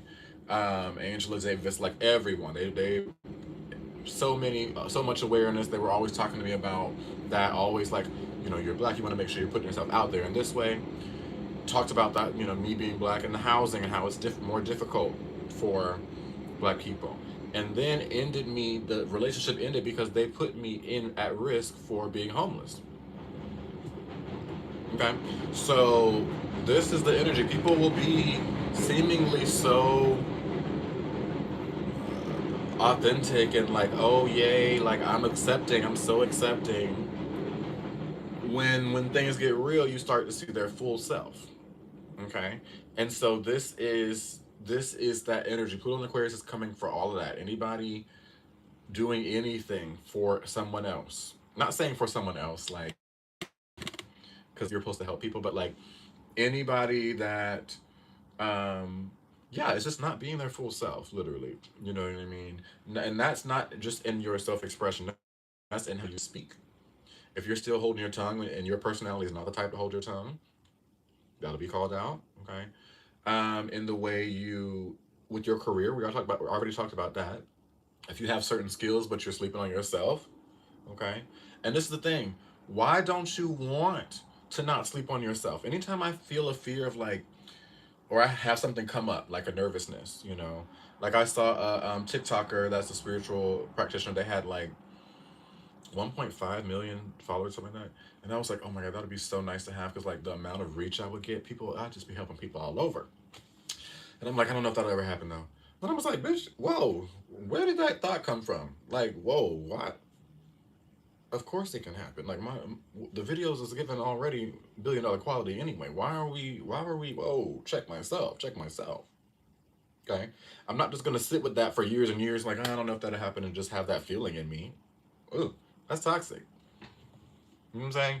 Nah, exactly anything can happen. And the thing about it is, if it is in your heart, if you can envision it, you can achieve it. And that's not just me, that's not just basic saying, okay? That's the universal laws. The law of universal, the universe is mental. Okay? Exactly, sort of like it's happening, honey. It's happening. Um, and the thing is also, is it deserving? Is as long as what you want in your heart is going to be a benefit to you and others, what's the issue? You get what I'm saying? Like with more subscribers, I have more people to talk to about this. I'm not just on here. I could see if I got on the lives and was just like talking about myself the whole time. You get what I'm saying? If that's not my brand, okay?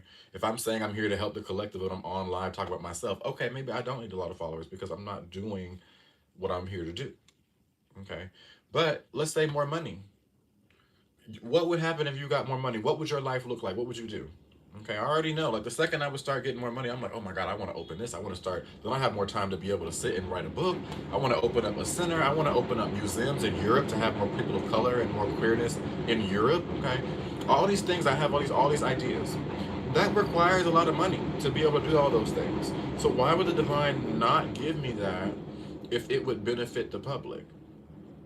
Now, the divine is smart, though. It also knows there are some people that know that and know, ooh, I can make a lot of money by helping people in this way.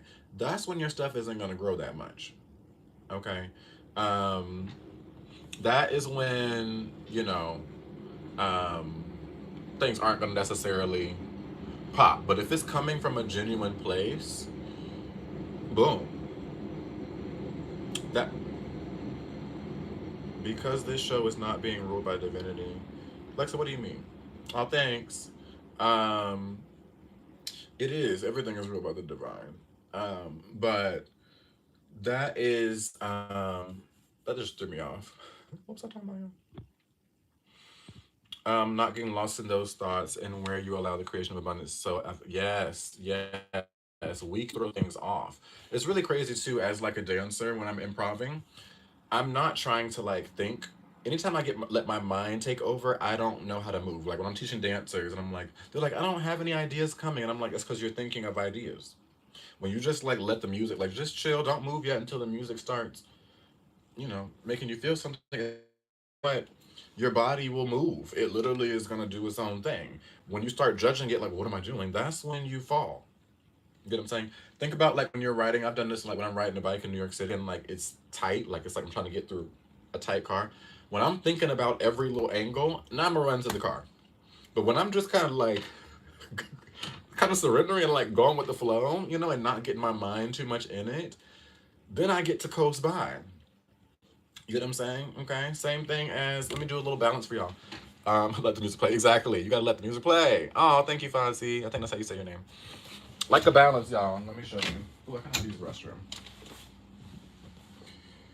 A balance. Oh, it's kind of hard to. Let me just do it back here. I don't know if you can see me that well. Okay. I'm just gonna balance. Okay, like in a little pause. Ooh, okay, hold up. Oh my God, I haven't done this in a minute. Let me get right. Let me get right.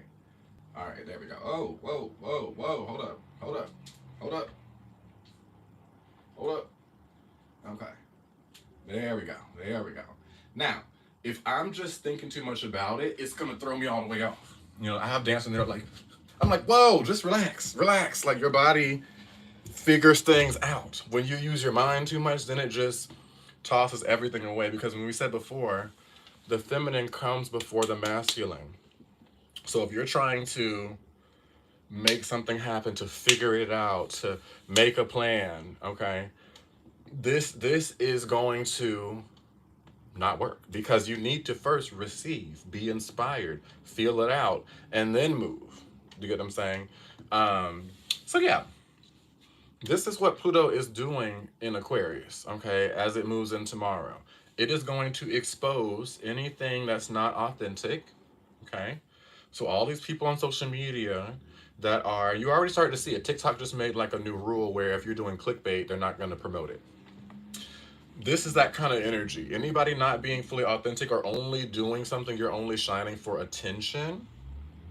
And it's not saying it's fine to get attention and want attention. That's okay, okay? But if that's the sole reason of why you're doing things, and especially people who want attention because they're trying to fill a void of their insecurities, that's all gonna go away. Okay? Hold on, y'all. Let me charge my stuff. We're both on 10% here. Okay, and then we're gonna keep going a little bit about, because I wasn't all the way through Aquarius, through the signs. So we're gonna get back into that. I'm so glad I'm helping y'all out though.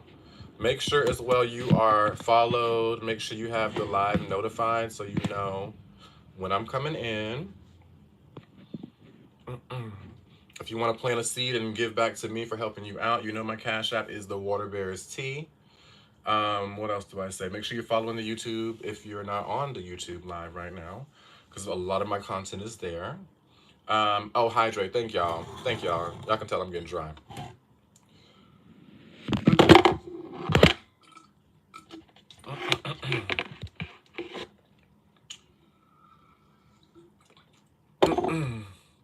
Yes, follow my Etsy as well. Trying to get that to grow so that I can, all my products are released there. Lastly, I do have products. I do bless candles and add crystals and essential oils for you. I also have an all-purpose spiritual oil toilette, so that I use for like my floor washes. I put it in my ritual baths. I use it. I put it on my hands before this reading to give me clarity of mind and to protect the live as well. What else do I use it for? Basically anything. It's like an all-purpose. It just enhances your energy. Okay. Put it before meditations. I put it before clients. I put it out before I go outside. I have that on my products. Also have many different courses if you're a parent. Okay. I have a 2-hour course for astrology for parents and teachers. Um, to teach you how to parent from your unique chart signature and also to look into your children and seeing the best ways that they would like to be or need to be parented from their energy. Really interesting course. You want to be able to channel like this, I have a course on that. Like, check out my site, y'all. If you got any free time, check it out. There's tons and tons of stuff. If you're into past life astrology, I'm teaching a class on that next Sunday. So yeah, lots and lots of things. Will the birth chart reading also touch? Yes. Yes, Kimmy. I'm basically doing anything y'all need because on when you book a reading with me, there's a description because it's calendar based. So you choose the day you want, the time. Then once you book, it says what do you want this reading for? And some people get a birth chart reading, but they want to focus on love. They want to focus on career. They want to focus on health. We can talk about it all. No problem at all. Yeah, the parenting one, Astrology from Parents and Teachers, is really awesome. I think it's a $55 virtual course, and then you get the link. You can download it and have it forever. Um, like it's a vibe. It's a vibe. If you want to learn astrology, how I know astrology, I have a full course I teach. It literally is called Everything You Need to Know to Practice and Learn Astrology in 3 hours. on my site. Okay, so especially with the holidays coming around, that's a great investment. That's a great investment. So yeah, tons of information from me. Got the marketing done. Thank you again for the likes, and thank you again for the shares and all that good stuff, the cash apps, all that love. Um, and now let's continue on. Let's continue on because I think I have about 30 more minutes, maybe 20 more, and then I have to go into my readings that start. For birth chart readings, you have to have the time you were born. Not necessarily, and Fonzie, actually, people who don't have the time, I have many clients where I was able to find the time you were born, okay? I'm intuitive, so I can figure that out. And so, yeah, you don't necessarily need your time. I'll be able to figure it out. Or it might not be specific down to the minute, but it'll be the correct rising sign. Um, Yeah, and that's happened before. I've had clients come and we figured it out through divination, and then later on they found it out from their mother, and I was like 10, 15 minutes off. So there's tools for that. No worries at all. You can definitely figure that out. Um, let me see. Let me see. Yeah, so that's all the marketing. That's all the marketing. Let me finish some more water. I'm starting to get a little parched.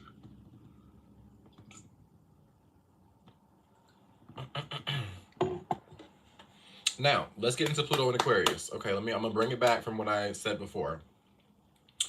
For each of the signs, okay? So we're gonna talk about your sun sign and also rising sign because they're gonna be similar, okay? Aquarius rising, what Pluto's gonna do for Aquarius rising is similar to what's gonna happen to Aquarians, okay? And we're gonna start with Aquarius risings, okay? Yeah, you can also call the hospital and they can give it to you. Do you use Placidus, equal, or whole? I mainly use Placidus, but whole works as well. I noticed that even though like my Aquarius 0 degrees is still in a house that has Capricorn, but I noticed when Pluto moves into Aquarius before it changed the theme for me, even though Pluto hadn't left the same house it was in. So that's why I believe in whole sign too. Just the planet changing the energy of the sign affects you before it even gets to you. Like you feel your Saturn return the second Saturn moves in the sign your Saturn is in. It doesn't even have to be anywhere near it. Okay. So Pluto in Aquarius, it's gonna wherever you have Aquarius ruling is gonna definitely affect you. Um, is witchcraft bad and why does it seem to be bad? Melody, think about how anything that holds a lot of power and value in society is seen as bad. Okay. Um, Queer people, okay, have been built a lot. If you look at inventions of queer people, okay, a lot of them, okay. Women, we know how powerful they are. People of color, we know how powerful they are, okay. And look at the way that there's the narratives of that, okay. That's what I'll share. Also, Melody, there's a lot of resources on that, so go ahead and just look into that a little bit more. I don't want to go too much on this, a little bit off topic, but that is the energy, okay. Anybody that is putting people down, like what people don't realize is all the spiritual stuff we're sharing. There's so many spiritual people that will talk about, queer people in a negative way. But guess what, y'all? Back in the day in ancient Egypt and all the ancient societies, Sumerian astrology, Sumerian cultures, Mesopotamia, guess who were the main people that shared this insight? Guess who were the main high priestesses and priestesses, the main astrologers? Queer people. Okay? They were known to many different lineages talk about being two-spirited, and you have the Fa'afafini in Hawaii. You have there's so many different types, but all over the world, every lineage of truth. Okay? Queer people were one of the main ones that were giving and sharing astrology and connecting with the divine. They were seen as gatekeepers between this world and the other world. Okay, so that is just some tea to help y'all understand. Like the most powerful things in our society right now are the things that are being put down. Okay. All right. Lulu or Lulord, follow me on um YouTube and watch the playback because I've been on here maybe about 2 hours and I talked about that a little bit. I'm about to go into the sign by sign, But if you go on YouTube, follow me on YouTube, after this live goes off, you'll watch the playback, and I talk like literally a whole hour almost about Pluto and Capricorn and what that meant. But for the people that are already on here, I don't want to give them regurgitated information. So I'm going to keep moving, but you can check the playback. It'll help out. Because I don't want to talk another 30 minutes about it. You follow on YouTube? Okay, perfect. Because y'all know Gemini Moon, I can get scattered, okay, and I don't want to get too scattered. Yes, Sada, yes, thank y'all so much for being here. Oh, thank you, Kitty. Yeah, we've been on fire, y'all. Pluto entering into Aquarius, how it will affect each house. Yeah, we're about to get onto that now. That's what I started that, Kimmy, but I only got like 3 or 4 signs in, so I'm about to bring that back. So now, last thing I'll talk about, Pluto in Aquarius for each of the signs. Okay. Now I'm gonna go through each of them, so you don't have to list them down. But it would be cute if somebody could like keep it updated in the chat. Like if I'm talking about Aquarius, just like he's talking about Aquarius, or like put little Aquarius symbols so people can come in, and because if someone's like, "Where are we at?" Y'all know I'm easily distracted. Okay, my chart is 70% air, so I can get a little distracted. So my Earth people with a lot of Earth, help me out. Okay, keep us grounded in the chat. Sada does an amazing job of that. So I don't know what Earth placements you have, but I know you got something in Earth or water, because you grounded, consistent, but also probably some air because you're also very communicative.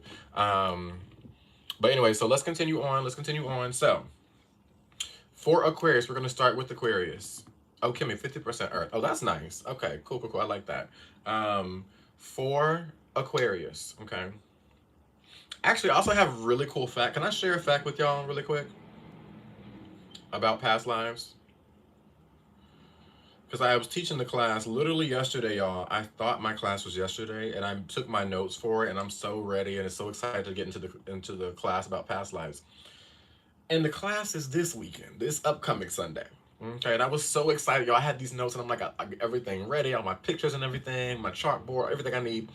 And I'm like, oh my God, I cannot wait to share this with people. And I have to wait a whole week. So I just, my Gemini placements, I have to share something. Okay. Now, you know how they say water holds memory, right? And how, I forgot the name of the scientist. I think he's a Japanese scientist. I have it on the class. If you take the class, it's on my website. You can register. I think it's $30 or $35 for the class. Talking about past life astrology. We're going to get into like how you can see what relationships, what they did for you. Dr. Emoto, thank you. What relationships do to you from the past, what the purpose of them is. We even talk about locations in the past lives and what that means with certain locations, why you resonate with certain locations, and of course your birth chart. The class is going to be fabulous. But Dr. Emoto, thank you, talks about how water holds memory. Okay. And think about this. So if water holds memory on the physical plane, all right, as above, so below, right? So the water signs in astrology and the water houses in your birth chart, the 4th house, the 8th house, and the 12th house, hold memory. And you can look at your past life influence through looking at the 4th, the 8th, and the 12th, and also through looking at your moon, your Pluto, and your Neptune.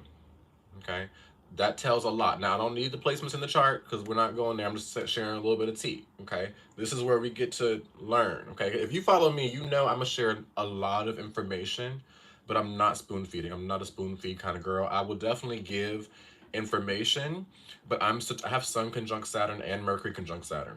Okay, if you're not putting in the work, I'm not gonna be giving just more information. Okay, so anyway, aside from that, I don't want to get in on tangent because I'm gonna forget. But the 4th house placements, if you look at your 4th house, your 8th house, and your 12th house, whatever element is in the 4th, 8th, or 12th, it's usually the same one. Okay, like I have fire in my 4th, 8th, and my 12th house. So whatever element that is, that talks about in your recent past life and in your past selves, what energy you really had a lot of, what you were doing. Okay. So for me to have fire in my energies of the past houses of the past, okay, in my past lives, I was doing fire-like things. I was creating. I was starting something new. Fire starts new things, okay? Excuse me. And then you want to go to, that talks about your past self. Then the second part of this cool tip, you go to where you have fire houses, okay? What element rules over your first house, your third house, your seventh house? Wait, I'm fucking up. Fire is first house, I'm sorry. Your fifth house. I'm confusing myself. Fire, first, fifth, and ninth. Okay? Whatever's in the first, fifth, and ninth, all right, talks about what energy you're here to start. Okay? Whatever's in your fourth, eighth, or 12th talks about what you were doing. And then the first, fifth, or ninth talks about what you will do. Okay, so in my water houses, I have fire, meaning I was exploring and learning new things and getting passionate about stuff in past lives. Now in my fire houses, I have earth. So I'm here to ground down all the things and my passions in this life. And that's what I've been doing. All my passions for astrology, I'm grounding them now. My business. My passion for dance, I'm grounding it in choreography. My passion for crystals, all these things, I'm grounding it down and offering it in an earthy way. Okay? So that's what that means. You really can see your past selves and where you're moving by looking at the water houses. What elements, okay, is it fire, air, or earth, or water that rules over the fourth, the eighth, and the 12th? And you can tell by the zodiac sign that sits there. Okay? Um, and Kimmy, I can't answer that right now, but I would Google that. What do earth houses do? That'll be a quick Google. Just because I'm already on a tangent, and if I tangent on the tangent, you're never gonna get back to the. This is how I got off the science the last time. This is why I only shared 3 of them the last time, because I ended up getting on tangents. So I don't want to be rude, but I just can't get on too many tangents on this live. This live was really for Pluto and Aquarius. I am sharing a whole bunch of stuff too, because I do get on tangents.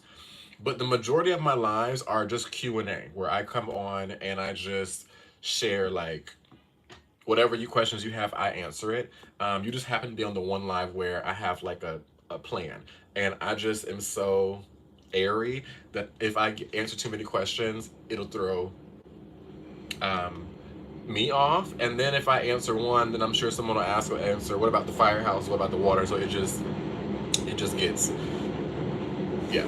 But yeah, just look at the zodiac signs that sit there in the 4th, the 8th, and the 12th, and it's gonna be the same element for the most part. Okay, and then that talks about what you came in here with. Okay, and then thank you, Brandon. And then in the firehouses, first, fifth, ninth, look at what element is there over those signs. Um, and if you don't know the elements, it's just a learning lesson. This is why I'm not purposely telling you. Okay, this is something to look into. Like, what are the fire elements? What are the fire signs? What are the earth signs? You know, these kind of things, because you got to know that. Because it's so important, because those things talk about life. Okay, like literally, the water signs talk about how our emotions progress and how we can manifest through that. Okay, our relationship with the divine. Okay, so this is how, and if you know the sequence of them, cardinal, fixed, mutable, that helps you understand life and how it's going. So that's all on that. But I hope that helped. That's a cool little tip. Understanding like the purpose of your life, like from where you were coming from to where you're going. Just a quick little astrology tip. Um, Now, let's get back to, now we're going to go through the signs for Pluto in Aquarius. And then I got to go because I have to pee really bad. And yeah, I have reading in about 30 minutes. So, anyways, let's continue. Also, really quick, let's get the likes up. Let's see if we can get to like 45K or 40K, because it'll bring more people in so that we can start this. You get what I'm saying? Yes, yeah, and I'm literally going to be teaching about this in my class this Sunday, past life astrology. So if you're into past life astrology, work. I gotcha. Check out my site. On my link tree, it says virtual classes. So let's get into it, y'all. Let's get into it. Also, again, make sure you are following on my YouTube. If you're not, make sure you're notified on YouTube or TikTok lives so that you know when I'm going to come on. Make sure you are, let me see anything else. just check in my link tree. It shows you everything I have there. There's a ton of stuff I have offered, a lot of products and stuff like that. Um, let me see. If you want to plant a seed, you can send me a Cash App. Um, the Cash App is my name, the Water Bears Tea, and thank you, Sada. Now we're going to jump into Aquarius. Okay, so for Aquarius risings and Aquarius placements. Okay, Pluto in Aquarius, and what I'm talking about is how to save your ass. Okay, how to not get messed up by Pluto. Okay, Pluto for Aquarius risings and Aquarius placements is gonna come for you if there's something about your personality you are holding back. Okay, if there's some part of about something about your mannerisms, the way you talk, the way you speak, the way you walk, the way you look, that you still are feeling like it's less than because of, or you're still feeling like you're not enough because of, Pluto's gonna out you on that. Okay, in not a good way. So you're here to be with Aquarius placements and Aquarius rising 100% yourself. And you might think, but my nose looks this way, or oh, the way I speak. No, no, no. You were made exactly how you were supposed to be. I mean, we all were, but especially Aquarius placements for this time period we're moving into. I don't care if people say you talk too much. I don't care if people say you don't have the right weight. I don't care if people say you eat the wrong things. I don't care about none of that. Okay? I don't care. Okay? One thing about me, right when my father passed away 2 years ago, I got addicted to cigarettes. Okay? That helped me get through it. It was a sudden passing, and I almost lost my life. It was a very difficult time. Okay? I also, at the time, was dating someone French, which did not help. Okay? Because the French love to smoke. Right? You know how many people have felt a bad kind of way because they see that I'm spiritual and I smoke cigarettes? You know what I'm saying? And like, oh my God, like, but how are you supposed to be? Your spirituality is supposed to make you pure. Spirituality makes you more of yourself, okay? And so this is the energy, all right? I'm not over here just like, ooh, like I avoid the negatives and the shadow parts of myself. Like, no, you get what I'm saying? That's the Aquarius in me. You're not about to tell me who to be, okay? Because I checked in with my body and myself before I started these. You get what I'm saying? So that is the energy, trusting yourself and trusting that whatever desires you feel and however you look and who you are as Aquarius and Aquarius placements, it's meant to help other people. Okay. Now let's go to Capricorn. Let's move to Capricorn risings. I hope that helped Aquarius. I'm in Aquarius placements for Pluto and Aquarius. Because otherwise, Pluto, what is this going to do? If you're not doing this and being fully authentic in the area of Aquarius, Pluto will strip things away from you. Pluto will take. Okay? Now we're speaking on Capricorn. Thank you so much, Sada. Oh my God, I have to pee so bad, y'all. So I'm just going to make this move quick. Now, Capricorn. For Capricorn and Capricorn risings, Capricorn placements in general, you have Aquarius in your second house. Okay? And what this means is if you have certain value, you're meant to basically have a liberated sense of valuing yourself, a liberated sense of values, okay? What you value, okay? What you pay money for, all right? And how you value yourself, okay? We talked about this a little bit before. Capricorn placements have a high sense of self-worth and value because Saturn gives them integrity, okay? Capricorn is the sign of integrity. So Capricorns are the ones working hard behind the scenes, okay? And because of all the effort they put in, they feel like they deserve a lot of respect, which the majority of Capricorns do. They are respectful people, okay? So with Aquarius in the second house, Capricorn, you're meant to have values like no one else, different values. You might have friends and family that, say, oh my God, your standards are so high. No, you have Aquarius in your second house. You're meant to liberate and have a higher version of that. Okay, there we go, Kitty. This is for you. This is for you with Cap Rising. This is for all Capricorn placements, Capricorn Rising especially, because you have Aquarius in your second house. So you're meant to liberate your self-worth. Okay, you liberate the mindset. There's people that think astrology is not valuable. I tell my friends, yeah, the average, for my readings is about $100 for an hour reading with me, and they're like, $100 for an hour reading with you? And I'm like, Yes, this is valuable insight. I've had clients get new jobs, new relationships, new everything really from these readings. From one, they get one reading, and I'm like, oh, this is gonna happen, or you should do this, and then boom, they come back like a month later and like, oh, this happened. Okay, so that's a shifted. I have a different value system. You get what I'm saying? So Capricorn rising, that was just an example. Capricorn rising and Capricorn placements, you're supposed to have your value system where nobody can tell you, oh, why do you do that? Or why are you buying money, spending money on that? Or why do you value that? You value what you value. Okay. And also, second house is how you make money. So you're here to make money how you want to make money. If you feel like it is, yeah, 100 an hour is, especially for my readings. I've gotten readings from other astrologers. I should be charging like $300, $400, but my readings will never go up, actually. Okay. They're always going to be that price. Even if I have millions of followers, it's always going to be that price because I want to make sure I'm helping people like who I was. And growing up in my 20s and when I was going through all of my stuff, I could not afford more than, I barely could afford $100 reading. That took me a minute to get that. Okay. But that's where I'm at. Okay. I'm not about to just keep rising my readings. I'm here for the underdog. I'm here to make sure the underdog is poured into. And a lot of underdogs, a lot of artists, a lot of marginalized people don't have a whole bunch of coin right now. Right now. Okay. Pluto and Aquarius is coming to bring that in so that we do have more wealth. And as I gain more and learn more about it, I will share that to you so we all can grow and glow up. But no, yeah, it's crazy that people are charging so much. And I'm like, why are you just doing the readings for you or for others? And I know they might be valuable and worth $500. So I'm not saying that it's not, don't charge that, but like, I don't know. My business is for y'all, like 100%. You know what I mean? So I want to make sure that I offer. That's why I do lives that are free, tons of free videos. Then I have the next level, which is like the membership I'm about to release, the subscription. Next level, you can get the courses I have. Okay, that's like $50 range. The courses. Okay, so if you can't get a reading with me one-on-one, get a course. You get what I'm saying?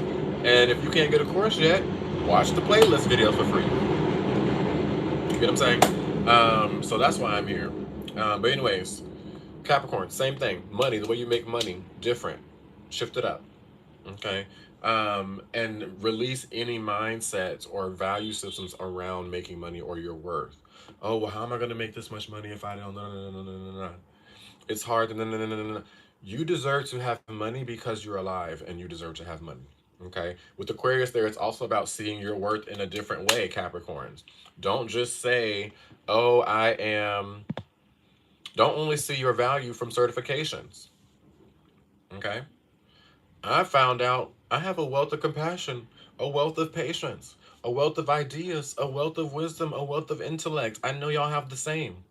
So if you have the wealth of intellect, if you have a wealth of creativity, you can pour support into anybody. You have a wealth of advice, okay? A wealth of patience. You're last time in my life there was a single mother going through it. I'm like, that's a wealth of patience. If you have that much wealth of persistence, how could you not have wealth in the physical? You have wealth in the spirit. And spirit, everything in the spirit manifests in the physical. We talked about everything is feminine first, right? Okay, so if you want to know how wealthy you're going to be, look and see how much wealth you have within you, things that money can't buy. And if you see a lot of wealth in there, you're going to be wealthy. And so that's also Capricorn.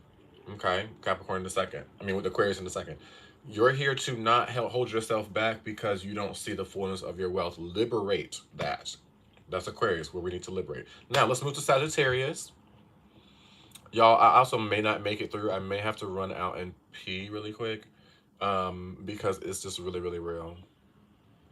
But let's move to Sag. Well, I think I might have to. I might be able to make it to like 2 more. And I just hope y'all can stay on the live for like 2, 3 minutes while I go use the bathroom.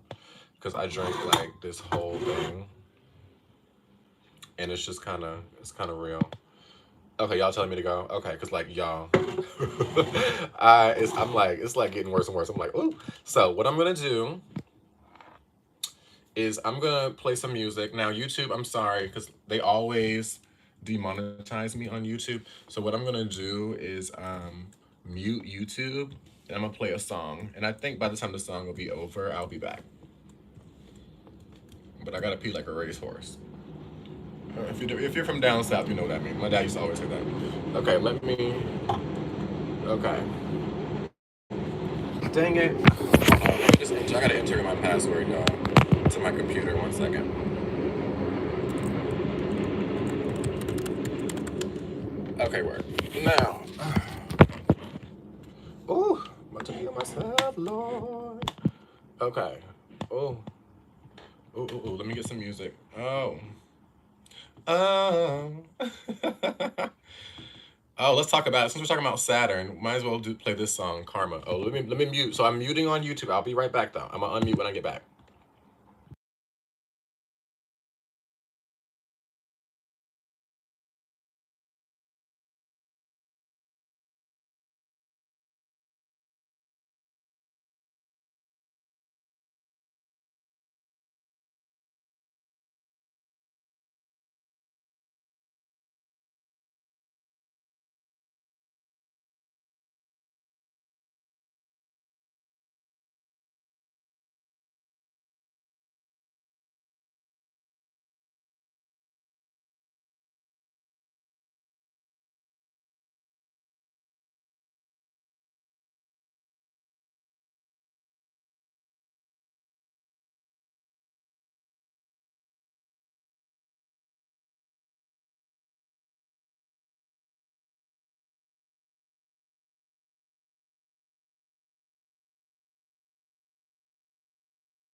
Come back to me.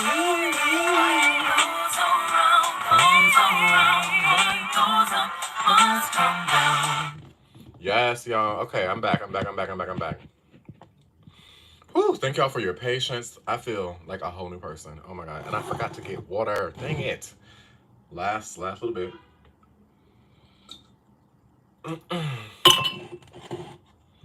But yes, oh, thank y'all as well for joining the subscription, joining the membership. Press the little heart with the little plus sign if you want to join. Because sooner than later, I think once I get like 10 people joined or maybe 15, we're doing subscriber only live so I can really go in, okay? Because there's a lot of questions y'all have and it's hard to answer them as a Saturnian because I feel like I'm giving too much away for free. So that's my alternative. Okay. And I also have a membership coming up. I'm working on it behind the scenes that I will release very soon. I might need to release it before retrograde. Let me see. Would y'all vibe with that if I release my membership? The membership is $4.99, I think, on my website. And I could release it soon. I really could release it in the next week. And start doing the weekly energy readings. Would y'all be vibing with that? Where the weekly energy readings are coming, like starting basically next Monday would be the first weekly energy reading. Let me know. Let me know because I realize Mercury and Mars retrograde are starting, and I'm like, I might need to bring back the membership before that starts. Okay. Let me know if y'all want that. There's spiritual vlogs on the membership. There is um, weekly energy readings. Oh, hey, Ricky.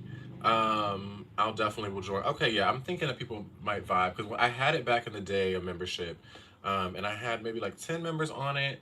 But then I ended up closing it when I moved back to New York. Just got a lot going on. I was doing a dance project, but now I have the time, and I really want to. It was really, really valuable. Um, People got the weekly energy readings. There's different there's blogs on there of me writing things as well.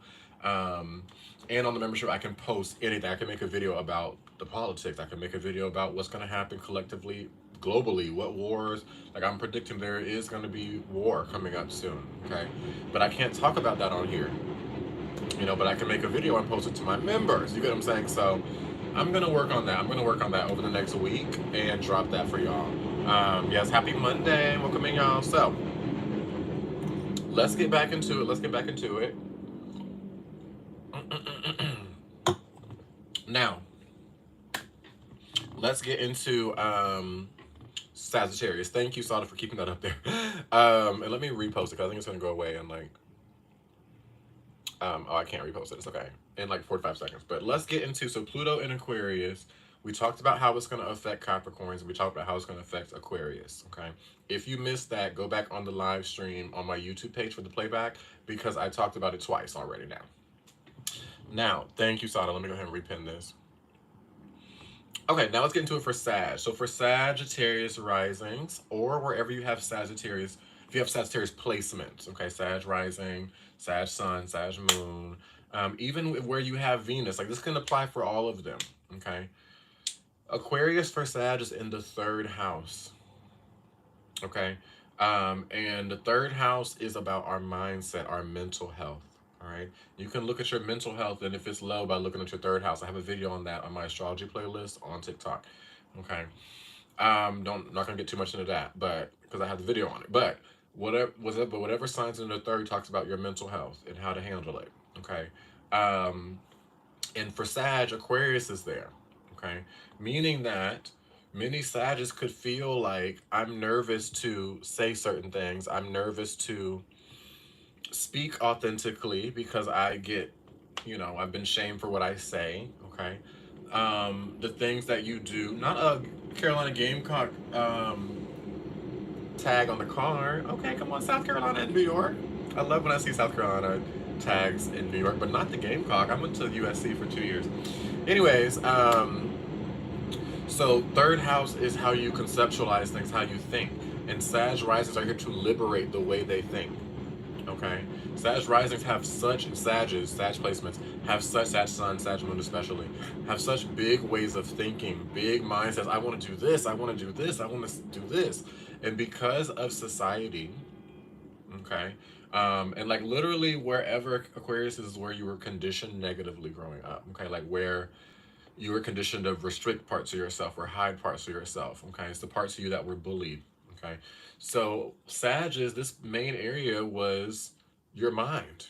Okay, the way you think. And so you're here to say, I don't care that other people think that my dreams are too big. I don't care if other people think that it's not going to happen for me. I'm going to make this happen for me because I see it for myself. That's Aquarius in the third. Okay, and any Sag rising or Sag placements, Pluto is going to cause chaos, a lot of mental issues, okay, psychosis, all right, crazy anxieties, okay, nervous issues with your nervous system, issues with your lungs, You're going to see a lot of Sag risings dealing with like pneumonia, lung issues, Sag placements, if they are not living authentically. Okay, Aquarius, if you're not living authentically, first house, Pluto's going to mess with your body 100%. Okay. Let me see. Capricorns, Pluto's going to mess with your money. Pluto's going to mess with your possessions. You're going to lose things if you don't honor yourself fully. Okay. Pluto is going to be sitting right on my solar return Pluto tomorrow in the 6th. So this could be, I mean, you might have a little maybe more tired, but this could mean something's changing your routine coming up, Aquarius, on the YouTube. Um, for Sages, sibling issues, because your siblings, you have some issues with siblings if you're not fully living authentically. Your local environment will be chaotic if you're not living authentically. Issues with neighbors, and lastly, your mind. Okay, so Sages is all about liberating your thinking, any limiting thinking, old school thinking, any conditions in your mind that are not serving you fully. You gotta remove those. Okay, or Pluto's going to do it forcefully, and I don't want that to happen to y'all. Okay, now let's move to let's back it up to Scorpio. Scorpio rising, Scorpio sun, Scorpio moon, or Scorpio Venus, like whatever placements are. Scorpios with Aquarius in the 4th house. This is rising signs. Yep, this is rising signs I'm speaking about. Now, this also can talk about other placements as well. Okay, like for example, let's say, like I have North Node in Sagittarius. So my North Node lessons can apply to Sag. When it comes to my North Node, I need to make sure that my thinking is liberated. Okay. So it applies to any placement you have in any of the things I was talking about. Anybody with any Scorpio placement, but really Scorpio rising or Scorpio sun or moon. Okay. But all of the Scorpio, if you have Scorpio Venus, Mars, Scorpio Jupiter, Saturn, this is going to apply to you too. Okay. So for Scorpio energy, the energy of Scorpio, the constellation of Aquarius sits in the 4th house for the chart of Scorpio, the energy of Scorpio. And that means the 4th house is how we start things. The 4th house is the area of our emotions, the area of our intuition. The 4th house is the area of family and home. And many Scorpios, because of, not fully being embraced growing up, or because of trust issues from betrayal growing up, or because of not being able, paranoia about your intuition. You feel something and it's like, what, is this going to happen? Is this going to happen? You can keep back really what you feel. Okay, you feel something about someone and you're nervous because you called something out as a child and your family scolded you, so now you're nervous to share that with them or share it with someone. Healing those things. Okay, Scorpios feel strong intuition, but you're here to liberate yourself and follow that. Okay, and not let these fears come in around what may occur, because Scorpio and Aquarius are two of the strongest and most intuitive signs. Okay, and so Scorpio, you're so intuitive, and you're trying to figure out what you're feeling so much that you become paranoid about everything. Okay, and with Aquarius in the 4th, you're here to liberate yourself out of those feelings, not being stuck in a feeling too long, allowing yourself to feel things out, but keep an objective perspective. Okay, let me see what else. Yeah, just embracing and fully unapologetically honoring all of your emotions. Okay, now let's move back. Let's take it back. Let's move to Libra. Okay, let's move to Libra. For Libra rising, Libra sun, Libra moon, Libra Mercury, Libra Venus, Libra placements. Okay. Kimmy, I'm glad that that's been helping you. Yeah, I'm glad. Keep strengthening, keep trusting yourself. Now we're speaking about Libra. Let me go ahead and pin it. Okay, Libra, and this will work for your North Node, your life lessons, life growth, okay, with that Libra North Node. So for Libras, this is, Aquarius is in your 5th house, okay? So Libra risings, oh Lord, Libra risings. Libra risings are going to be very effective with dating if they're not authentically themselves. Libra risings will not attract anybody. They're going to be very single if they are not being authentic. Okay, 5th house also, any Libra rising or Libra sun moon with a self-employed business, watch out if you are not being authentic. Okay, any Libra rising with kids, any Libra sun moon with children, and you're not being your true self, watch out. Okay, Pluto is coming for you. Okay, what else? 5th house, let me see. How you see yourself. If you're not really seeing yourself fully, okay, and not honoring yourself fully, putting yourself down, all right, it's gonna come for you. It's at Pluto, okay? Now, what should Libra risings do? Okay? Libra risings, Libra sun, Libra moon, Libra energy. Look at how you handle your self-employment business in your business. Is there any aspect of you that is not fully being yourself? Okay. Is there any aspect of you that's going against the grain? For me, now that I've gone viral on TikTok and I'm trying to keep growing and expanding, and I'm now starting to actually go viral on Instagram too, there's been this inner urge like when the likes and comments aren't coming in anymore, like, ooh, let me make another video, let me do this, let me make sure the video is fitting the algorithm so that I can get a lot of likes and views. And I've had to stop myself and say that's a lack mentality. Regardless of where when I post it, if it has the SEO codes, if it's valuable, if it's if it has the right title, if it's the right link, I know my stuff is valuable. So I don't need to give my power away because of a fear that I'm not going to be seen or it's not going to be received. This is a lesson that Libras are going to be going through. Okay. Now, because I just went through that. I have Virgo rising and I have Pluto, my Capricorn energy is in my fifth house. So I've been going through these lessons since 2008. So Libra risings, trust me. Okay. Anything about your true self, if you don't feel like making content every day, and you feel like you need to get the followers, Libra rising, Libra placements, that's gonna not work. Okay. If you feel like, oh, I need to, back when I was in my 20s, I used to be on like the dating apps and stuff. And I would try to get my pictures, like I trying to find pictures that I think other people would like versus choosing the pictures I like the most. That caused problems. Okay.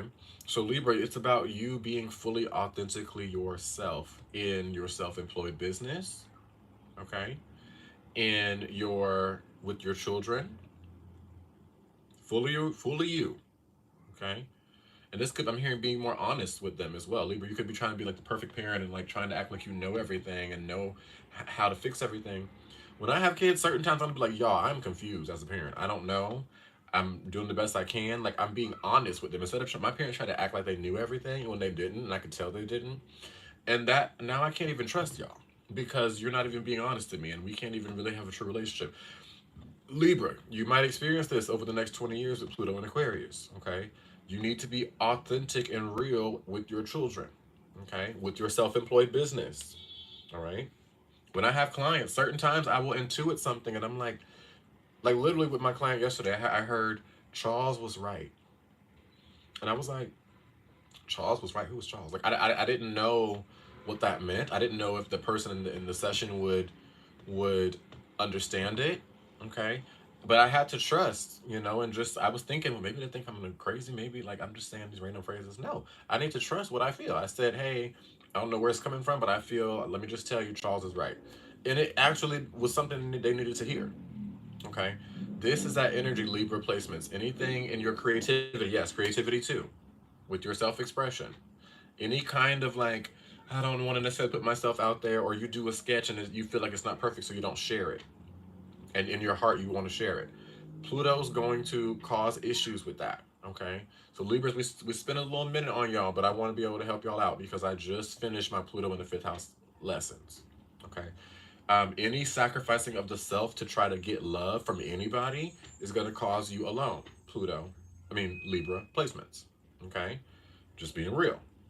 Okay, any trying to like uh, being the most appealing for what you think others would want to look at and that kind of stuff, that's very Libra. Appeal to yourself, and then you're going to be the most appealing, okay, with Pluto and Aquarius, because that's going to come in the fifth house, okay? Let me see. Yeah, that's really what that is. I attracted a couple like lovers with Pluto in my fifth house this past since 2008. And because the connection was so intense and like passionate and sexual, it made me not want to leave, even though I was being not fully honored. Okay, my ex, y'all, literally didn't even follow the Water Bear's tea, and we were living together, and that person did not even follow my whole spiritual business, and I was okay with that. Do you see the kind of mess I was? You get what I'm saying? Pluto in the fifth was like, bitch, what are you doing? Like, is this really what you want love to be? No. Okay. So this is that Pluto energy. Um, there we go, Brandon. Yep. Yep. And you're feeling that this is good. You're already doing it because Pluto's now about to move into that area of Aquarius for Libras and test y'all. So for you to already be doing this, Brandon, that means you're gonna get the rewards and attract some beautiful stuff and not have to worry about the hot mess energy. Okay. So that's thumbs up. That's perfect. Um, yep. Okay, yep. So that's Libra. Hope that helped out, Libra. Libra rising, Libra sun, Libra moon, Libra placements. Okay. Let's back it up some more. Let's go to Virgo. Let's go to Virgo. Let's go to Virgo. Virgo rising, Virgo sun, Virgo moon, Virgo placements. Okay. I'm glad it's relatable, Sunny. Okay, good. Let's go to the Virgo placements. Um, Aquarius is the sixth house of Virgo. Okay. And the sixth house deals with how you handle life, not just your routine. But let's say someone passes away. How did you handle that? Let's say you are sick. How do you handle that? Let's say you are stressed. How do you handle that? That's in your sixth house. Okay. It's not just, um, you know, health and routine. Okay. And this is why I just can't wait to grow on social media because so many people are talking about these signs as so shallow of an energy and it's getting people to miss out on so much. But I'm excited to just keep growing because I need more people to get the depth of these things. Okay, and this is I feel like there are people in this live as well. You have certain gifts and things, and you see like I had a client yesterday who teaches yoga. Okay, and I've taken yoga since like 2011, 2010. Like I love yoga, but there are missing aspects in yoga. People are treating yoga like it's CrossFit now.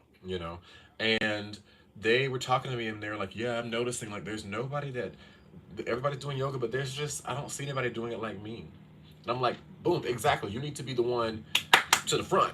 You get what I'm saying? Like, and see that for yourself. And they're like, but I don't necessarily want to be necessarily just the best. No, see yourself in that way. Like, this is the energy to move forward. If you are in your field and you know that something's missing, put it out there.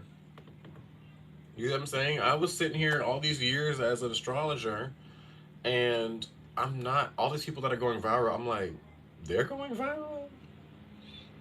Okay, and I said, let me go ahead and put my energy up. I got to make some more videos because if that's going viral, people need to hear what I got to say because they need this. Not saying they don't need that, but they also need this. You get what I'm saying? So this is that energy for yeah, yoga like CrossFit. It's literally insane. Like I'm there to calm my mind and be mindful, and y'all are over here like competing. Annoying, especially in New York. It's so like this is the thing to do to be cool and seem like hip and healthy is yoga. So people are doing it with such a masculine approach.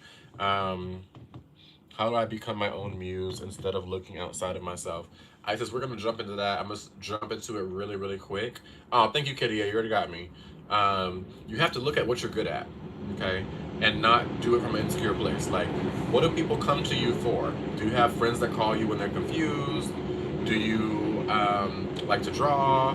Do you cook and people say, "Oh my God, your cooking is amazing"? Are you good at reviewing? Do you tell people movies you saw and they're like, "Oh my God, you tell stories so great"? Do you like eating? What do you like? And then from there, you take that and do that, okay? And know that there's a market for that because you wouldn't like those things if there wasn't, okay? Um, so that's something so that can help out. So Virgos, sixth house is everything, how you handle life. So yeah, it is the health, it is the routine, but it's how you're dealing with life. Okay. And so with Aquarius, their Virgo placements, if you are over worried and you have not liberated your sixth house and liberated that your mindset of um, feeling like you need to manage and control every aspect of your day, Pluto's going to cause chaos in your life. Okay? You need a liberated sense. Any limited thinking around how you handle yourself, Pluto's going to cause chaos to Virgo placements with Pluto in Aquarius. Okay? Let's say, this happened to me a couple years back when I was doing readings. I was just having a lot of fears and worries of making sure I knew enough to share the information with people and feeling like, oh my God, if I don't know enough, what am I going to share to them? Pluto, what that was coming from was from a lack mentality. And I had to really look at, I'm not handling this in the right way. Why am I anxious and worried about things that I have mastered? You get what I'm saying? Like that, even with dance, I had to come to that place. Like, okay, yeah, when I was younger and I was not that good at dance, of course I would be nervous about if I could make it work. But now I can dance in my sleep. So why would I need to adjust that mindset. You get what I'm saying? This is what we are doing for the Virgos. This is what we're doing for the Virgos. It is a need to really embrace. And oh, thank you, Saudi. You got me. Embrace and really um, embrace an authentic routine. Okay. Also, Virgos, there's many Virgos that want to have a different routine in your life. You want to wake up when you want to wake up. You want to work when you want to work. You want to travel when you want to travel. Pluto is wanting you to do that. Okay. With me, I've had so many times. Luckily, as an Aquarius, I have so many placements in that area as a Virgo, that Virgo rising, that I've already done it.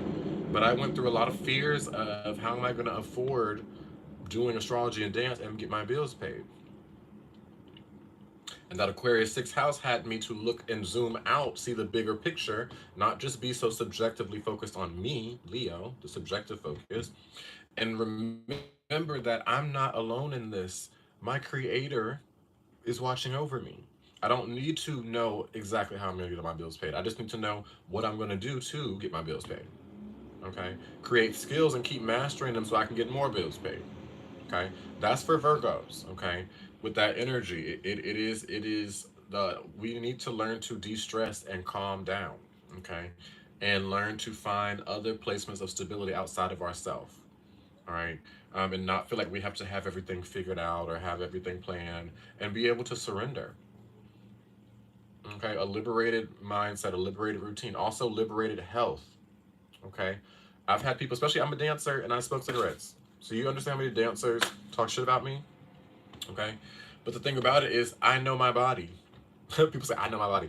I know, number one, I'm not going to do this forever. Okay. I also know that this helped me keep myself alive after my dad suddenly passed away. But at the same time, and I also know this connects me to my ancestors who loved tobacco. But at the same time, my body, I'm 70% air in my chart. I have never had any issues with lungs or none of that kind of stuff. Okay? As much as I do smoke, I can smoke a cigarette and dance a full dance for 3 4 hours. Okay?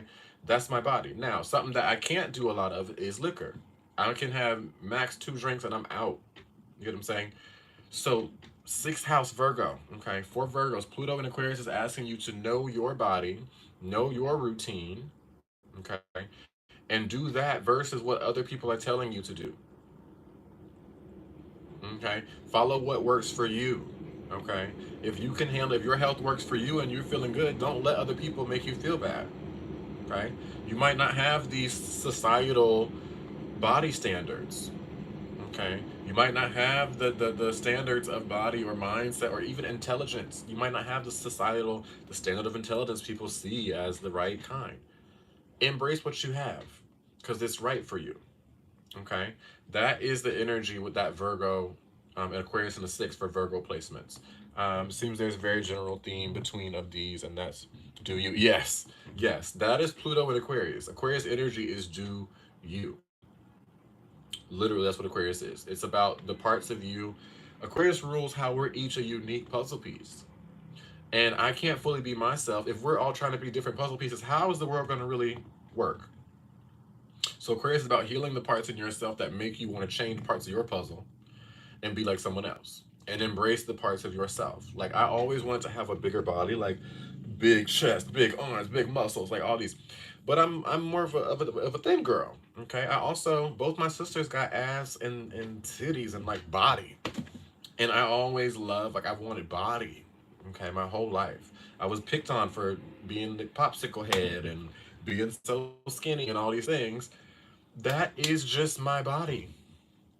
I had to come to accept that. I tried to work out so much and it wouldn't. I would grow a little bit, but it's not bulking up because I'm not meant to bulk up. That's just what my body is.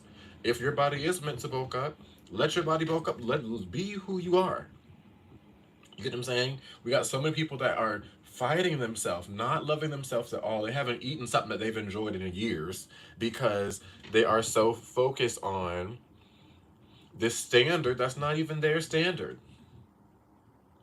You get what I'm saying? No, don't live that life. Pluto in Aquarius is about liberating you, okay? And if you're not even eating good foods because you're nervous of gaining weight, that's gonna end up not being a good thing. BBL culture, exactly. Unless that is because you just want to have a fat ass, okay? Like it's not some things I do, people think it's because of other people. They're like, you just do that for attention. I'm like, no, honey, I'm doing this for me. So if you just want to have this shape and you're like, I just want to have a fat ass, and you just have always seen that, that's on you. But the majority of BBL culture is not that. The majority of BBL culture is doing that because they think that that's appealing to men. They think that they want that's appealing, okay, in general, right? And it is to some, you know what I mean? Um, so this is that energy with Aquarius. It's not saying don't do anything you see in culture. It's just saying you check with yourself. You are your authority, not anybody else. You decide what you wear and you do based on checking in with yourself. You know what I'm saying? I might have certain things that I do that follow the trends, okay?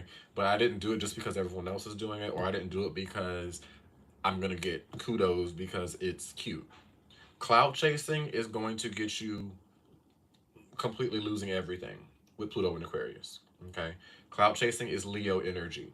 All right. Not saying Leos do that, but it's Leo energy. You said you're struggling with this. We're going to work on it. We're going to work on it. Because think about why you are struggling with this. What is going on? Most likely you're placing a little bit more value in the mindset and the beliefs of others over yourself. Okay. If I decide, ooh, I love my hair, but I'm nervous, like, what are other people going to think? That must mean that me loving my hair is not on the same level as me caring what other people might think. Okay. So changing that value system and asking yourself, why do I value the opinion of others more than my own opinion of myself? Okay. That's where we got to get into. And I've been here, I've been there. Okay. What helped me was to look and see a lot of the people that I was valuing their opinions, do I value their life? And I realized no. There were so many people that I'm like nervous, even as a gay man, like literally in New York City, I worked last year, the year before, and I was on the train at the same time that high schoolers got out. And the amount of homophobia that happened to me every day, it made me, even though I'm in my 30s, like it made me still kind of like a little bit like a little triggering to me, okay? But I kept having to ask myself, like, why is this triggering to me? These young boys that are throwing judgment at you don't even know who they are yet. And if I'm being honest, I was homophobic in my teens as well because I was secretly gay. Okay, so most likely these people projecting this hate onto you they're gonna end up being gay or in the closet down the line anyway. So why aren't we being triggered by them? But I had to sit and go through that. It's natural. We're conditioned to care what people think. Okay, and so because it does protect you, I mean, if you didn't give a fuck, then you might not be able to survive. So that natural instinct to care is there, but we have to assess that and ask ourselves, is that true? I could see maybe if you have some really boss bitches around you, they're really, really cool, doing a lot of things. You could be nervous, like, I don't know. I don't want them to think in a negative way for me. But if those are people that are boss bitches and they're pouring into you and you value their opinion that much, most likely they want you to be the best self. Many times we're valuing people's opinions that don't even value us. You get what I'm saying? Or don't even value themselves. Look at some people that have said some things to you growing up or in your life, bosses and different relationships, parent situations. Okay, anybody who was pessimistic to you and saying, "Well, how do you da da da da da," are they optimistic? Most likely not. Okay, anybody who was critical to you, do you think they critique themselves? Most likely. Most likely. Okay, and that helps release that overvalue of other people's opinion. Okay, but it doesn't, and it also just take into account that we all have it. Okay, even though I have a lot of confidence, I've grown my confidence a lot. I have a lot of self-esteem, and I did not back in the day. I still get nervous every day about certain things. Okay, I'm putting on a crop top. I'm like, is this too feminine? I don't want to cause any drama with anyone. Then I have to check myself. Like, who gives a fuck? Okay, do I want to wear this or not? Okay, so it's not that once you heal these things, you never have them ever again. No, we're always going to have certain feelings that come up, but it's just, are you going to let those feelings dictate your whole life? You know what I'm saying? Before I get on live, if you're not on TikTok and you're on YouTube, you really know. Anytime I get on live, and I recently had to do it, I'm glad I figured it out. You can put like keywords to block on live stream. I had to go through, y'all, I have over 30 keywords blocked on YouTube and TikTok on my live stream right now. Why is that? Because the second I jump on live stream, people are calling me a faggot, people are calling me gay, people are calling me homophobic, people are saying I'm trans, people are saying, you know, I'm speaking stupid, people are calling me monkey. That's in the lives. If you don't know, now you know. Recent lives I've been called monkey. Okay. All kind of stuff. All right. But I have to have enough agreement within myself to not let that stop me.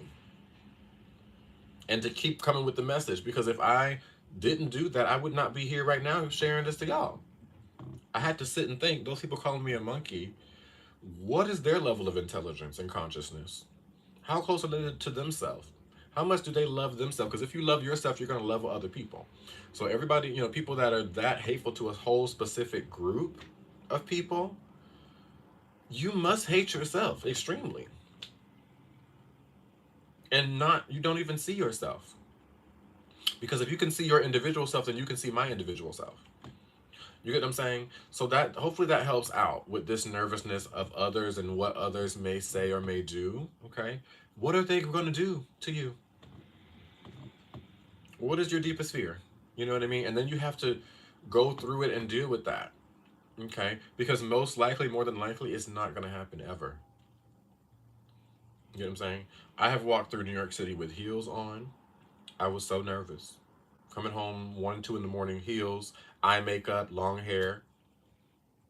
And I'm thinking I'm going to get like beat up, you know, abused, because that does happen. But what ended up happening? I got the most numbers I've ever gotten from men that night with the heels and the makeup. Okay? So you never know. You get what I'm saying? You never know. I'm thinking and having all these fears and worries, and I'm not able to live my life fully, but I haven't even tested it out yet. You get what I'm saying? So don't let people just, their words and actions put you down unless they're valuable people. If you really respect that person and you want their life, you would have their life, okay, maybe listen to them. But a lot of people out here, we're listening to them and making ourselves feel bad over people that we don't even want their life.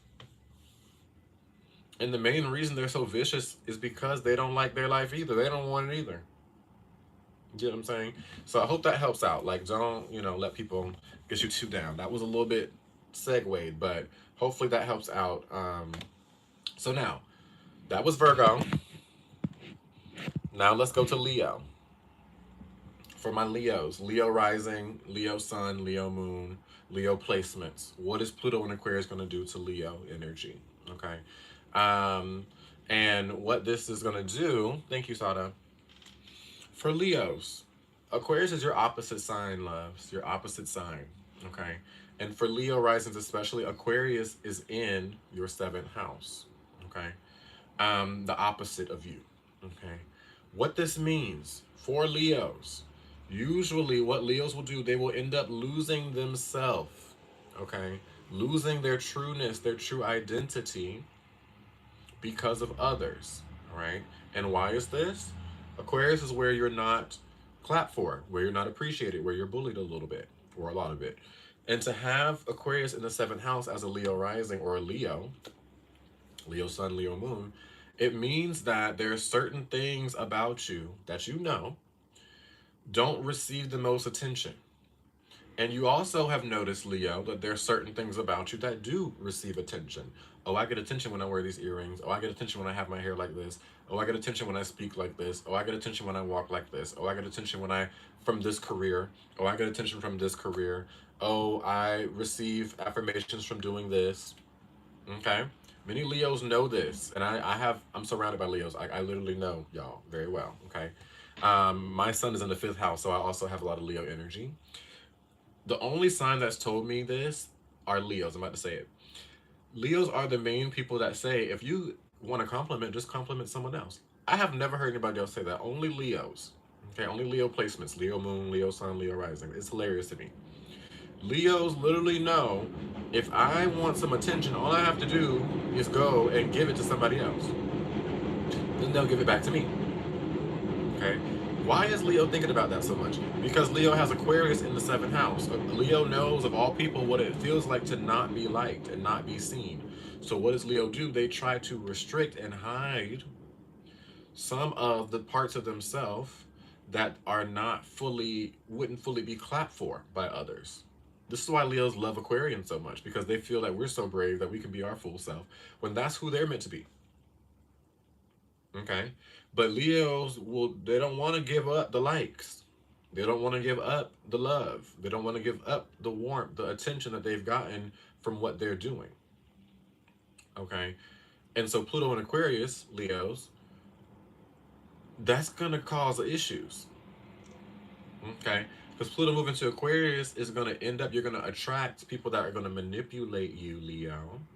Okay? Pluto in the seven. You'll end up being manipulated by people that know that about you. Okay? Especially Leos, they're one of the easiest to manipulate. Sorry to say it like that. Okay? My ex, a Leo, I constantly knew when people, friends and stuff, were manipulating him. And I'd be like, you don't see that they're manipulating you? They know that you like attention, so they're doing things to give you attention so you'll follow along. And now they're stealing from you. Okay? My ex was an architect, or is an architect, really amazing architect, great with design. Okay?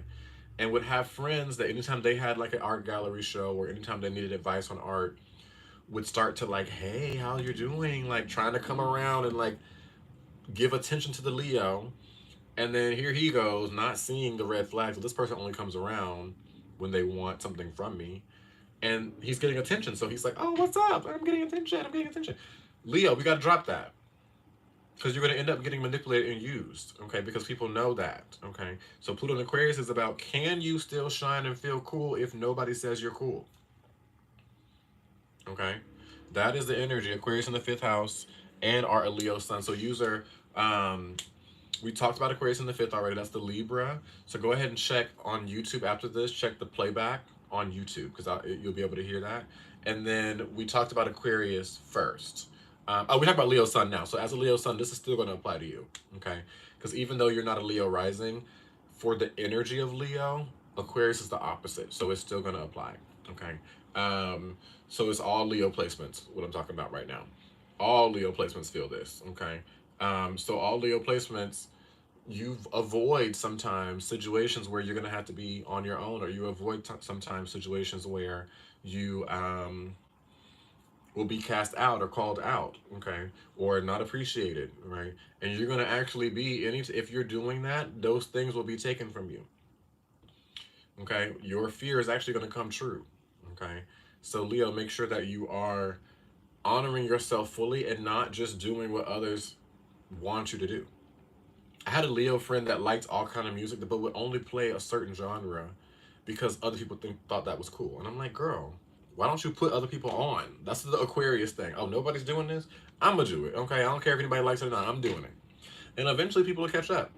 Okay, so Leo, this is the energy. You got to really keep true to you regardless of if people will like it or not. And then what's going to end up happening is the people that truly like you for you and not what you do for them will stay liking you, and you'll attract more people like that. Okay. I'm always counting on other people's counsel instead of my own. Exactly, Leo. And Leo, y'all are one of the main leaders in the whole zodiac. Okay. So when you do you end up where other people will end up mimicking you. Okay. So this is the Leo energy. So really, really with that, like you're meant to be the leader. You're meant to, especially user, to have what'd you say? No. If you're Aquarius, I'm sorry, wait, what am I trying to say? What am I trying to say? Leo is the singular, the one with gets attention. Aquarius is the energy that doesn't get attention. Leos are here to receive attention. You know what I'm saying? But for being truly yourself, you're going to get the wrong attention. And Leos don't even mind that sometimes. Attention is attention for a Leo. Okay? So in Leo placement. So this is a time where you need to sacrifice that. Okay? Because why do we put so much power in other people's attention? Okay, you got to get to the space of saying, like, literally, I can look at someone now someone that has way more followers than me. Okay, they got way more people clapping for them, technically. That's not gonna distress me. I don't need all those people clapping for me. Now, do I want all those people clapping for me? Yes, because I think that the more people that clap, they're learning. You don't have to clap, but I want the most people possible to get what I share because I know it's helpful. But I had to get over any kind of like I'm not being clapped for. I have Chiron in Leo, so when I tell you I didn't get a lot of appreciation until recently. Okay, and I've had to get over it. Okay, I've had to get over posting a dance video that I thought was amazing and getting one like, if that. Okay, and now I just share it and post it, and now I'm noticing other people's styles starting to look like mine. I'm like, hold up, and they're still not liking. Now just copying. Okay, this is the energy you got to get into, Leo, to be able to really just say, you know what, F it, this is who I am. If I don't get the attention for it now, it's fine. I'll get attention for it later. And give yourself that. Okay. So hopefully that helps out for Leo. Now we're gonna move to Cancer. Cancer. Cancer rising. Cancer sun, Cancer moon, Cancer Mars, Cancer Venus. It's a Cancer. So this is going to be in your 8th house, Cancer. Aquarius in the 8th. And this is going to be interesting, okay?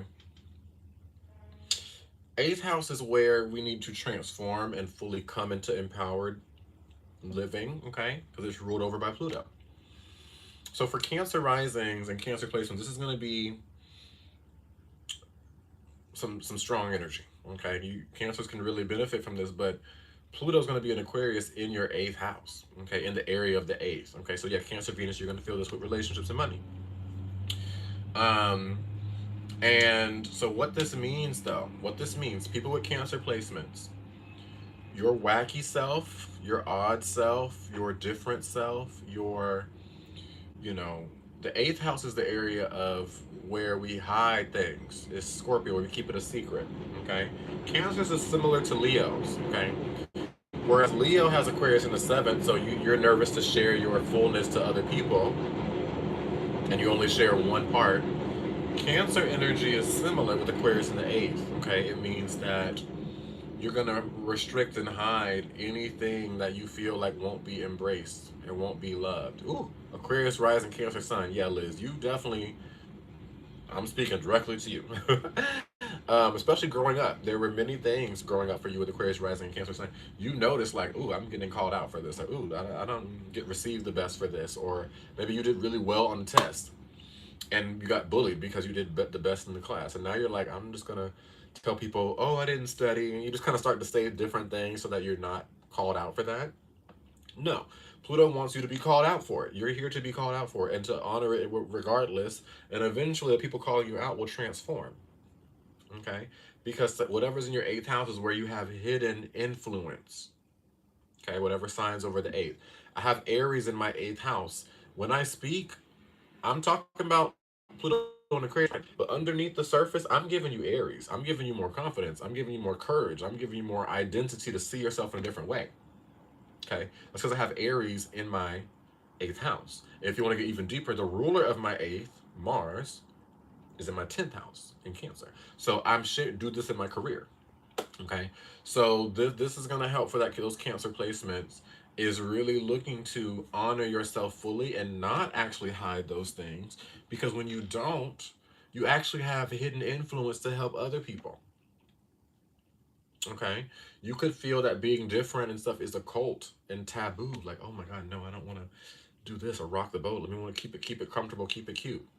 No, this is why many Cancers are nervous to be confrontational a lot of times until they get pissed. It takes a Cancer getting pissed to be confrontational. And this is because they walk to the side to crap, you know, because Aquarius is in the 8th house. Aquarius is the one that will liberate, rebel against something. Cancers have this hidden. So Cancer placements feel bad for speaking up. Cancer placements can feel bad for being confrontational. They can feel bad for doing something different, for doing something out of the box. They don't want to hurt anybody's feelings, okay?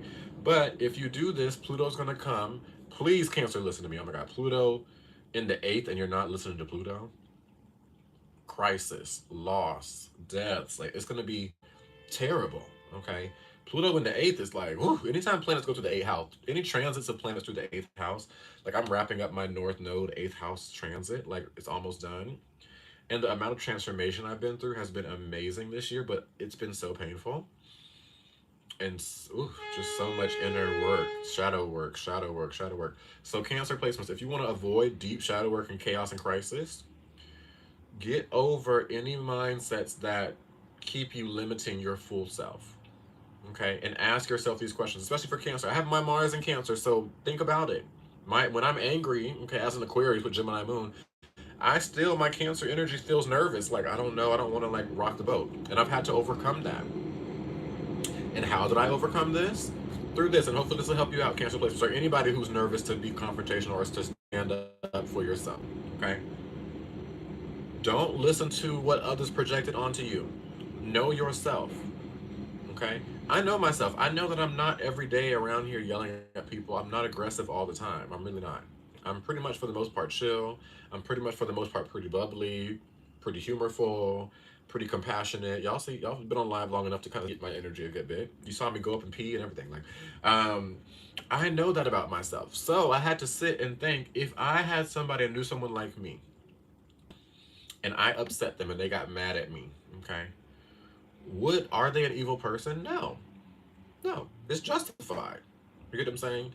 So I had to really agree and realize, wait, if anybody's seeing me as like a super evil person, they don't even fully know who I am.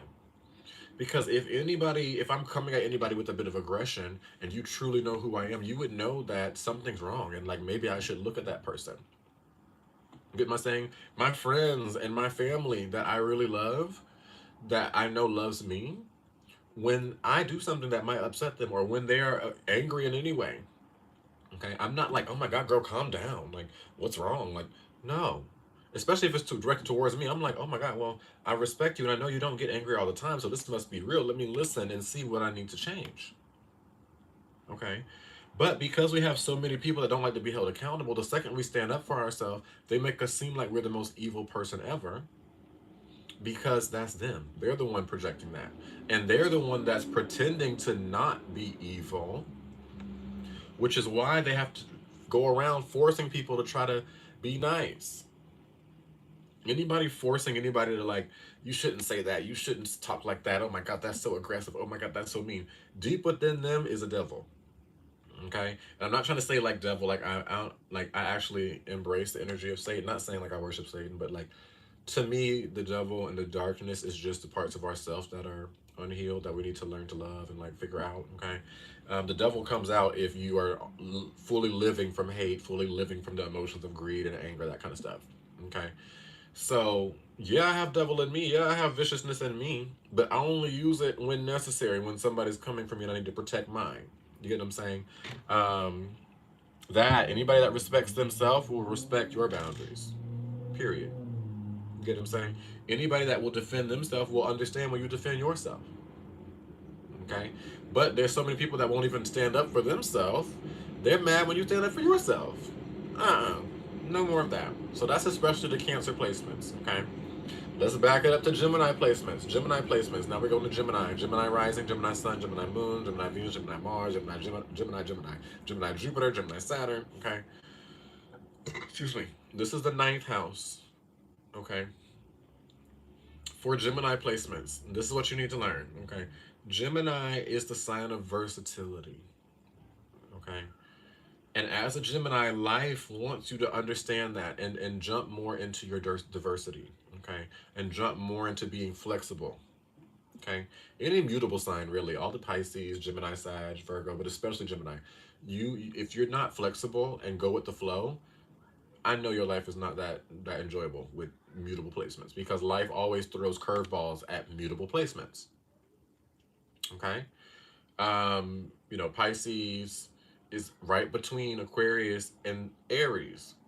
During Aquarius season, it's like 10 degrees outside. During Aries season, it's spring.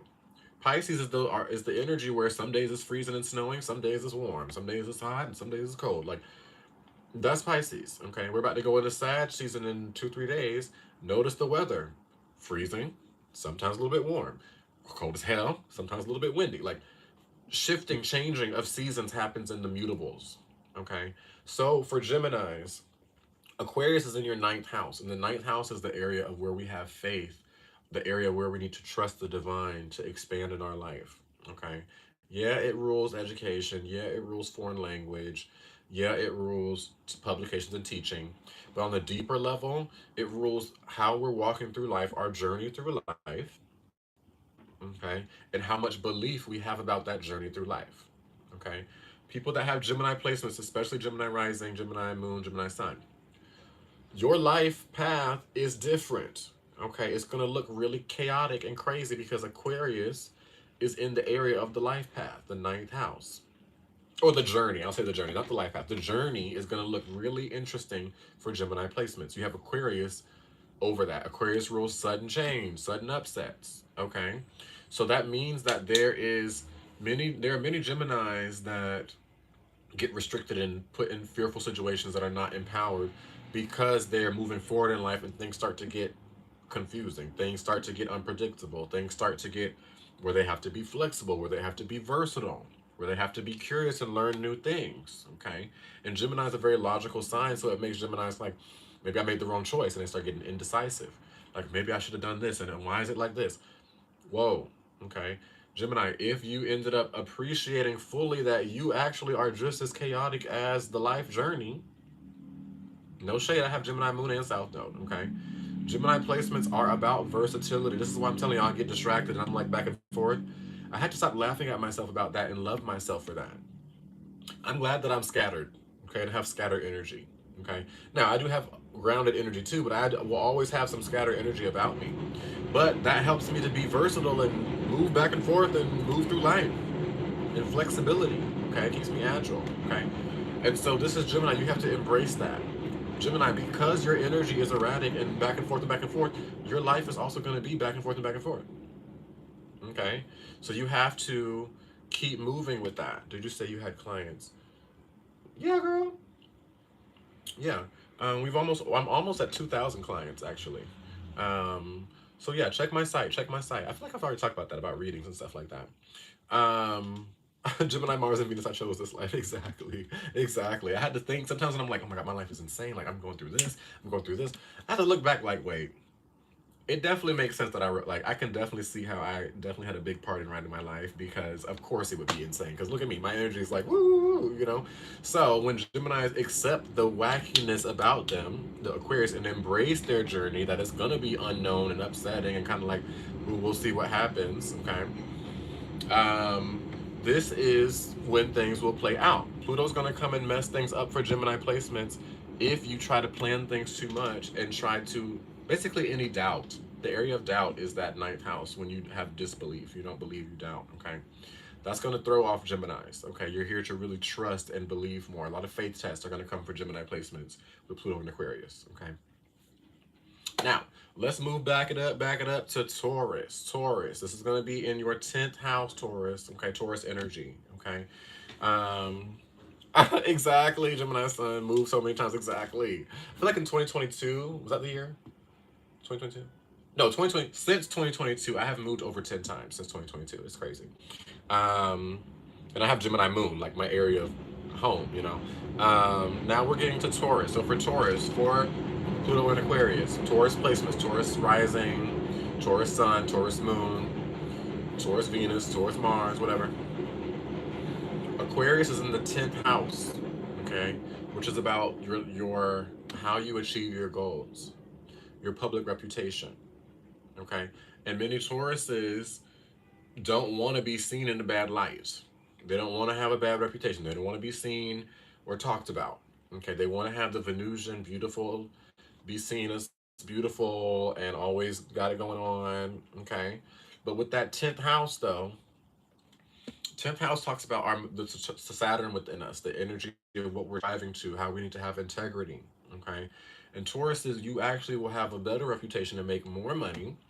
Okay, if you end up embracing the differentness about your goals, all right, and embracing the different aspects of who you are.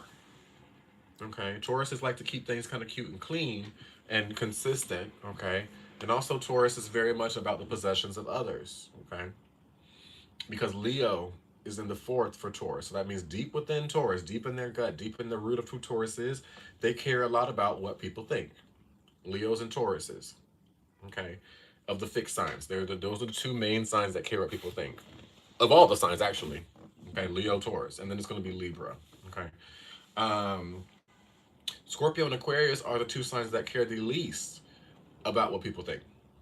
Okay, and this is because of the energy. Scorpio has Aquarius in the fourth house, so deep within is an energy of Aquarius. Like Scorpios grew up not being appreciated and not being clapped for, so they're not going to keep striving for that. They ended up finding love for themselves. Aquarius are the same.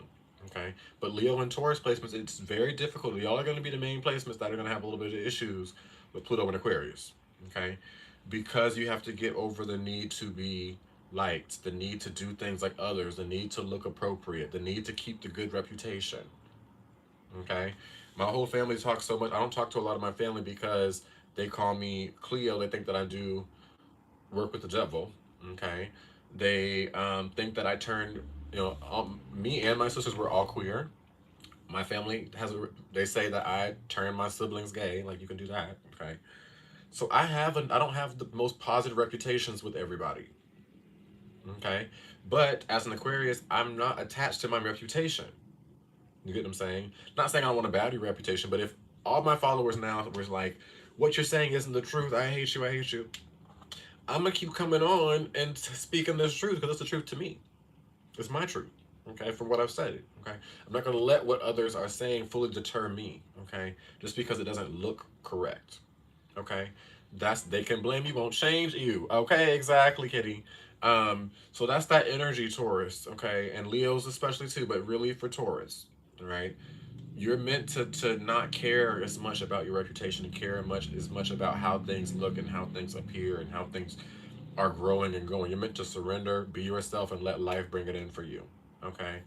Um, oh, that's so sweet, Kimmy. Thank you. I'm very passionate about this, y'all. So passionate. Um, Now, let's go. Let's back it up to Aries. Okay. Two more Aries, and then we'll do Pisces.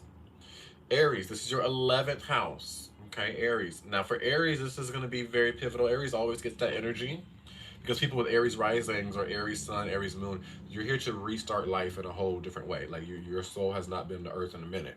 Okay, so you're here to get back into it with a lot of Aries placements. Okay, so that's why all the constellations are the same through the houses. Aries have Aries. Aries rules the first house. They have Aries in the first.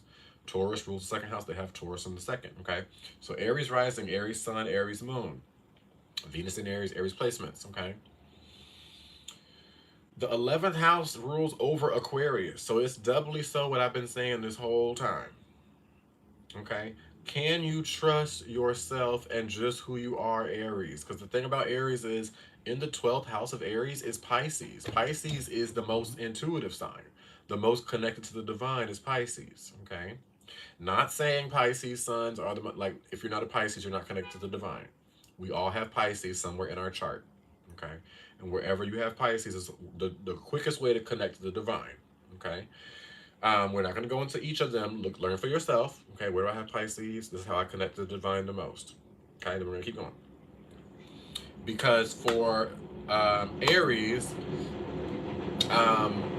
you are very intuitive, and you're here to just trust what your intuition is about. Okay, you're here to just trust. And also, can we just clap for Sada? I just realized that Sada literally, because I've been noticing what you've been doing, Sada, but I get distracted. Sada's been putting all the things every time. Like, that is a lot of effort. Okay, claps for Sada.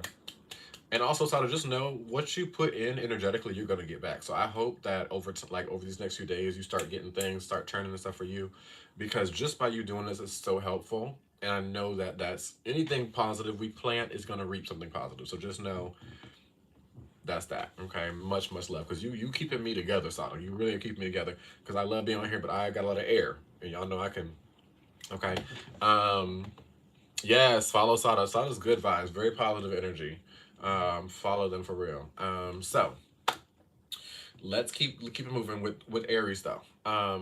So with Aries though, this is talking about there's certain things that you feel. I love Aries. Y'all have such a unique and like very guttural feeling of what you want. Like, ooh, I think I want to do this. Like, it's just so cute to see Aries like excited about something because you feel it very quick. It comes on very quick. Aries moons, you're like, oh, I think I know. I think I feel this. Aries suns, Aries Mercury's. I love Aries energy.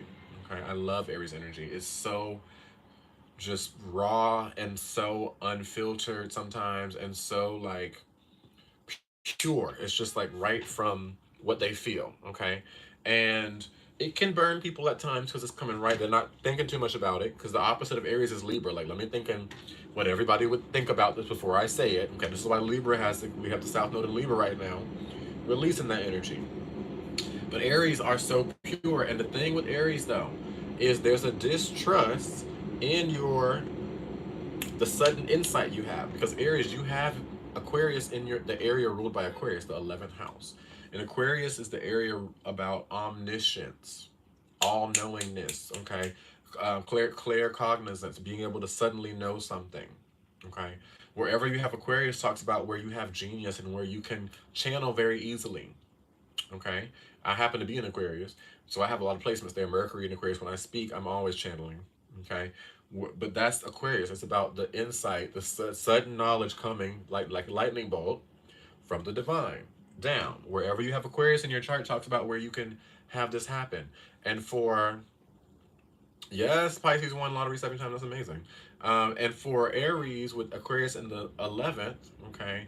Um, this basically what this is doing is it is a um, like a need to trust that insight you have, to trust that kind of like um, trust that insight you have, trust that um, guttural feeling you have, okay, because it is correct. Okay, many Aries feel like they're not.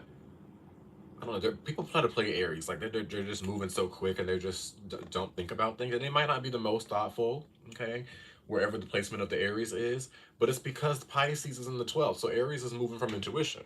Okay, so really trust your dreams, Aries. Many Aries placements, Aries Sun, Aries Rising, Aries Moon, especially. You have these big visions, and you're like, "That's never gonna happen." No, that the vision is it happening. Keep moving with it. Okay, and don't be afraid of having. You just have different visions, and you think different things with Aquarius in the 11th. Okay. Now, last but not least, let's get into Pisces. Pisces, Pisces, Pisces. What is this gonna do for Pisces placements? Pluto and Aquarius. And if you're tuning in later, you can always go back to my YouTube. After this live, after a little bit, it's going to go back on the playback, so you can go back and play back and go back and play back and go back. Well, you can go back to the playback and um, watch it. Okay, so sorry, now I got the hiccups. Okay, now Pisces, Pisces, Pisces, Pisces. Pisces have Aquarius in their 12th house.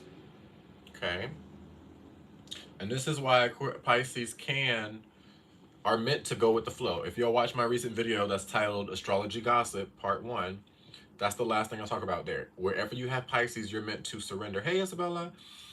You're meant to surrender wherever you have Pisces. Wherever you have Pisces placements, you're meant to let the divine take care of it. Okay? Wherever you have Pisces, you're meant to trust that the divine is on it. You're co-creating with life. Okay?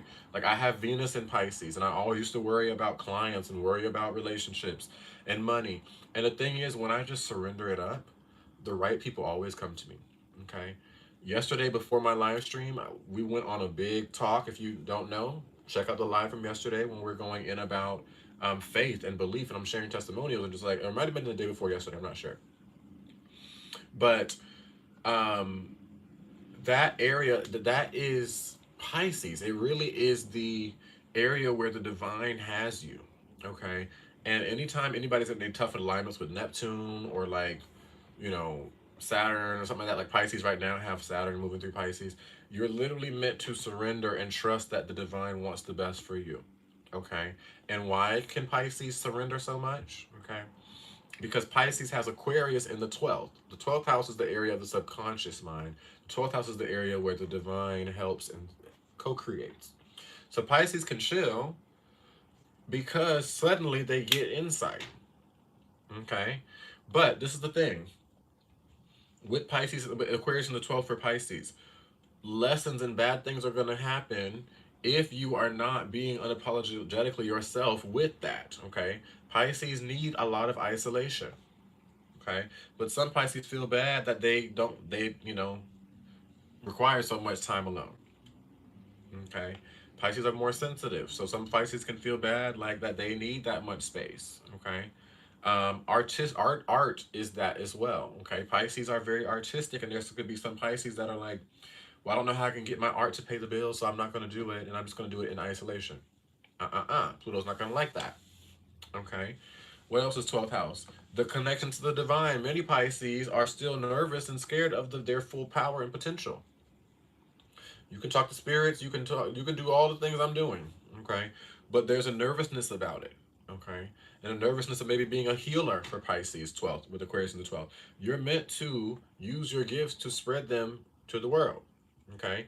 Pisces, Aquarius 12th house, being a humanitarian in the 12th house with 12th house things. Okay. So for Pisces, the way to get empowered is to very much like honor yourself, very much honor time in isolation, very much get a strong connection and spiritual routine. Any Pisces with no spiritual routine, I'm sorry for you. Okay. This is the time where every decision is a check-in with the divine. Should I do this, spirit? What do you feel about that? That is how you're gonna be able to make things pop. Okay. Boom. So that is Pluto and Aquarius through the signs, y'all. Collectively, I don't want to talk too much about it. This is why we have the membership, okay? Because I can't talk about the government and all that kind of stuff on these lives, okay? Pluto and Aquarius also means more surveillance on lives and over the internet, okay? So make sure as well, y'all are not posting anything or tweeting anything that could get you incriminated down the line, okay? Because over the next 20 years, that's the energy, okay? Even text messages to people and stuff like that. I feel like down the line with Pluto and Aquarius, you could end up getting like arrested for bullying over text. Like you just never know. Okay, with Pluto and Aquarius. So just kind of watch, keep your receipts, but just watch how you communicate. Okay, because it can be very much used against you with Pluto and Aquarius. Okay, let me see. Anything else collectively? Health is gonna boom, but in a more holistic way. Okay. I feel like we're gonna end up after Pluto and Aquarius over these next 20 years, the life expectancy is gonna like double. Like for real. Okay. Aquarius is innovative technology and science. Um, like the last time Pluto was in Aquarius, we went from having little muskets and like to like automatic rifles, military planes, tanks, all kind of stuff like that came after the last Pluto in Aquarius. Okay, the whole industrial revolution. Okay, thank you, Sada. Yeah, cash apps and gifts are always encouraged. Plant a good seed, y'all. Um, so you get what I'm saying? Okay, so this is what is coming. A lot of really beautiful things. Um, so yeah, hopefully that helps out y'all with Pluto and Aquarius. Hope you have more information now about Pluto and Aquarius. I'm gonna answer last question before I go. I kept pushing. I basically pushed through my lunch break, and now I have a client that's gonna be. I have a client at 3:30. So, I have like what is that? Like 7 minutes left. Doo doo. Ah, not you coming in. You just came in right when we just finished. I'm so sorry. But if you follow me on YouTube, I'm doing the playbacks on YouTube. I'm on YouTube and I was on YouTube the whole time. We've been on YouTube for 3 hours. So, um, and TikTok. So if you didn't catch oh, thanks, Ellen. If you didn't catch Sign by Sign, check out YouTube. Okay. Yeah, some of y'all been here all day, the whole 3 hours, vibing. Okay, getting the energy.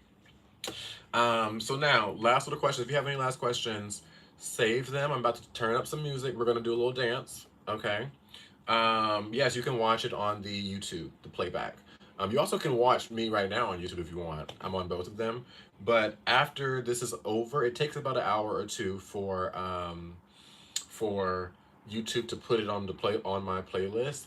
But later on, come back and you'll be able to watch the whole YouTube playback. And I always do that. Anytime I'm on TikTok, I'm going to be on YouTube so that we'll have at least two spots. And TikTok, I don't have you can't really save a live, but YouTube I can. So anytime if I say anything you vibe with or you're curious of my past live streams and what I was talking about, hit up the YouTube. When do I go live? Randomly. It really is anytime spirits like I'll be chilling. One time I was walking home and I heard go live and I was like, okay, so I came on and went live. So it really is whenever, you know, it just works out. Is it the same name on YouTube? It is the Water Bears Tea. Um it is.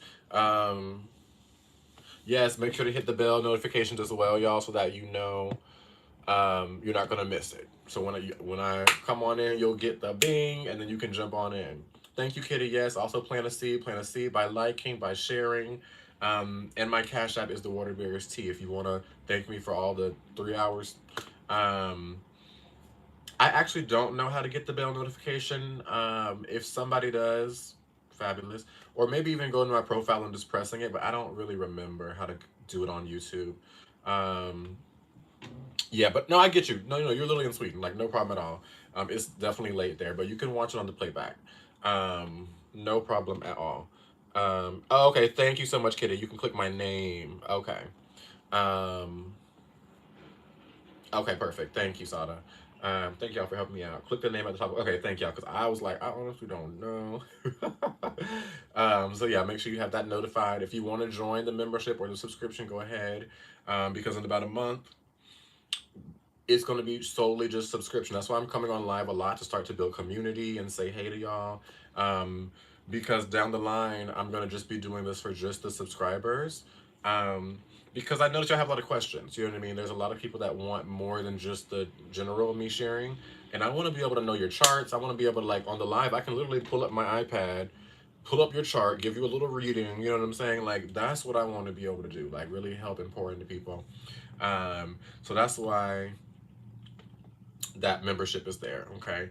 And in the next few days, look out, stay tuned for my membership that's going to be opening up on my site, thewaterbearstea.com. Okay. Exclusive members, I think it'll be $4.99 a month. It's not that expensive. And you can basically do the membership and the subscription on here for less than $10 a month. You can get weekly energy readings with me, all your questions answered in the live streams, spiritual vlogs that I share, extra content I'm sharing about politics and the global scheme of where things are going, all of that. Okay, so that's coming in the next within the next week. So go ahead and, if you want, stay tuned for that, because that'll be the membership and that kind of stuff. And the more the membership comes on, the less info I'm gonna keep putting here. Okay, where my social media is more gonna be for general info, and then the deep stuff is more for people that want to invest. Okay, because when you invest, even if you're just paying $1, you actually listen. That's the thing about the free, too much free stuff. People don't value that. When you get information for free, you don't really retain it that much. But if you're paying even $4 for the weekly energy readings, and you know you're paying that $5 a month for the weekly energy readings and for the spiritual vlogs, you put more energy into it. You get what I'm saying? I noticed that. So not on that. But yeah, thank y'all for the subscriptions. This is going to be, now we have 5. See, once we get 10, 15, about 10 to 15 subscribers only. Okay, lives are coming, all right? Especially if you have Aquarius placements. I'm really also trying to get Aquarius live going on, where I occasionally just come on for people with Aquarius placements. No shade, but it's just kind of going to help my girls out. So, yeah. So that'll be coming and shifting very, very soon. If you're not subscribed yet and you just all of a sudden notice I haven't been live for like a week, it's because I'm on the live only ones. Even on my YouTube, I'm not gonna go on YouTube public, okay? Because the subscribers, I can see who subscribed. I can send you the private links, okay? And also, if you're a member, I'm gonna have my live private links on my website, so that it's all private for the girls, okay? But that's coming in time. That's coming in time. Now, saying all the marketing, gotta make sure I get the marketing. Oh, thank you so much, 222 man, sis. 222, that's cute.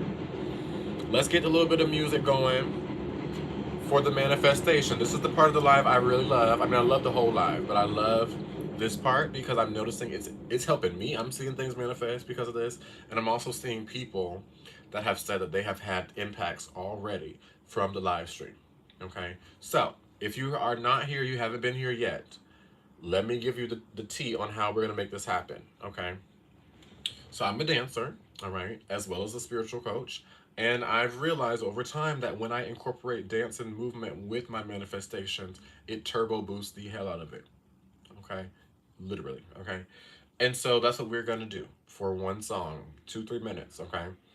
I want you to think about something that you really are wanting to and desiring. It might be an item, it might be a relationship, it might be a career shift, it might just be a mental state, more peace, more joy. Okay? Think about it for a second. Take a second. Let me go ahead and just get I want to just get. Ooh, my phone's on fire. I'm glad ow. Y'all see what happens when you put incense on? I put incense on this counter and it like burned a whole. I don't know if you can see that on YouTube. Burned an entire like thing there from the incense smoke. It's hilarious. Incense are amazing, but they leave so much like residue and like just a mess. I don't know if you can see it right here. You see there's a bunch of like incense like smoke. Um, but I like looked at it one time. I was like, oh my god, I literally am like burning the top of this from the inside incense smoke. Um, but it is what it is. Okay, let me see. What song am I wanting? La, la, la. And then we're gonna get into some dance. Ooh, I guess I should do what I talked about before. Okay, yeah. So I'm about to play a song that was a song that I used and literally manifested. Well, my sister did over $1,000 overnight. Okay. And I shared the testimony about that on my last live on YouTube. So if you want to go to my like testimony live, it was the live stream before this one on YouTube. Okay. Oh, thanks, Mel. Um, so I'm about to play a song, and for those joining now, this song is to help us with manifestation to bring in what we need in our life. Okay, it's already been proven in the live streams that when I do this, it helps everybody because it's not just me manifesting, it's not just you, it's us plus everybody else in the live. We're all focus our energy on what we want. We're all focus our energy on joy as we're playing the music. Okay, so what I'm gonna do and I'm gonna step out. Actually, I'm gonna step out when I play the music, and I'm gonna fill up my damn water because I'm so thirsty. Okay. And do I do birth chart readings live or privately? Privately. But I'm saying once we do the membership, once we do the subscriptions and like live only, the subscriber lives only, I will be able to look at your chart on the lives. Now, am I going to give you a full birth chart reading? No. Okay, that's not me. That will be a disservice to my clients. My clients are paying full price to get a full reading. I'm not going to give a full reading to people paying $4.99 a month. That's not no. Okay. But are you gonna get way more information than right now? Yes. Okay. So that's what that is. Okay.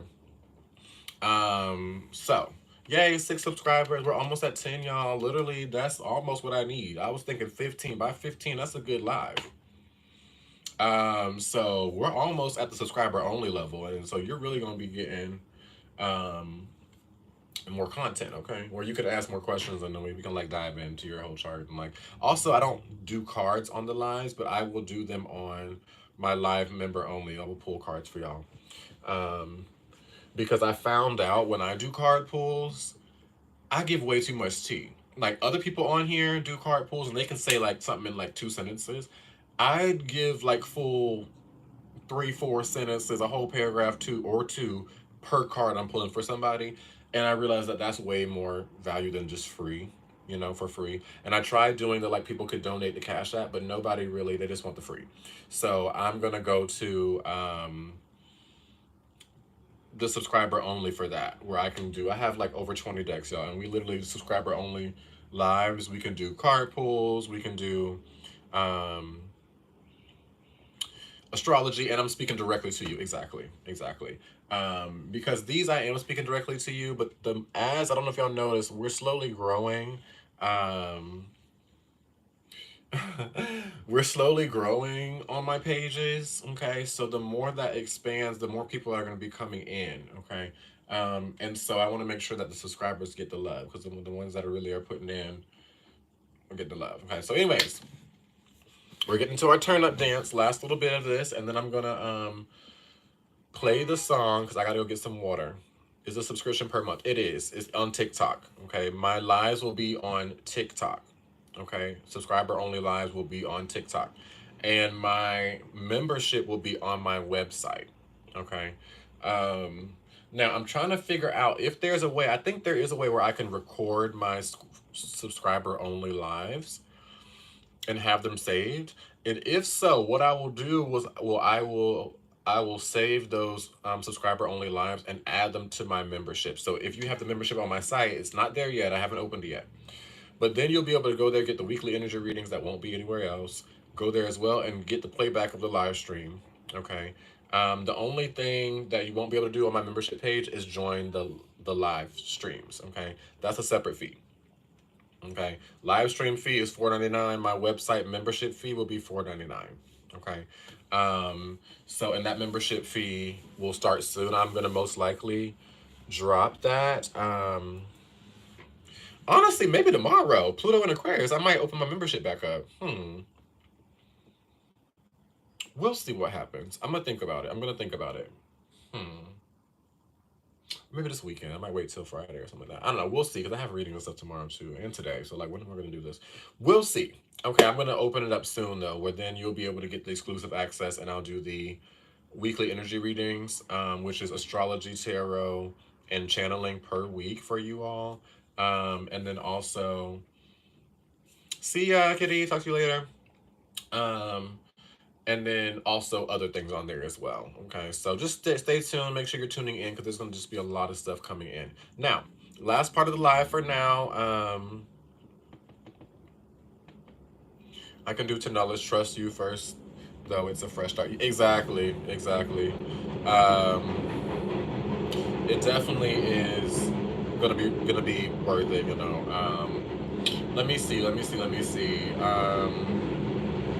Okay, so now let's get into it, y'all. Let's get into it. We're about to do the manifestation turn up. Okay, so I'm gonna play this song. This song, I tell you, when I played this song, and I believed in it, my sister, literally, well, I was doing it for her, got over $1,000 overnight. Saved her whole life in that at that time. Okay, so and this one's not gonna be as turn up. This is a Whitney Houston song. I'm sorry.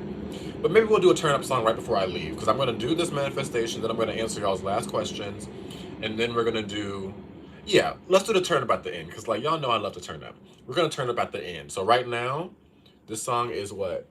This is a 4-minute song, okay? I'm going to mute on YouTube because they demonetize when I play music on YouTube. I'm going to mute on YouTube. So, YouTube, if you want to be a part of this manifestation, come to TikTok, okay? And then just go back to YouTube afterwards, or you can stay on TikTok. But if you want to be a part of the manifestation process, come to TikTok. If not, you can chill for 4 minutes on mute, and I'll be back. Okay, I'm about to fill up my water. Use the bathroom again. Sorry, seal's broken. Okay. Um, and once the song is over, then we will be able to turn up and dance. Exactly. The dance is coming. Okay, that's going to be the end. Right now, this is just kind of about growing your belief system.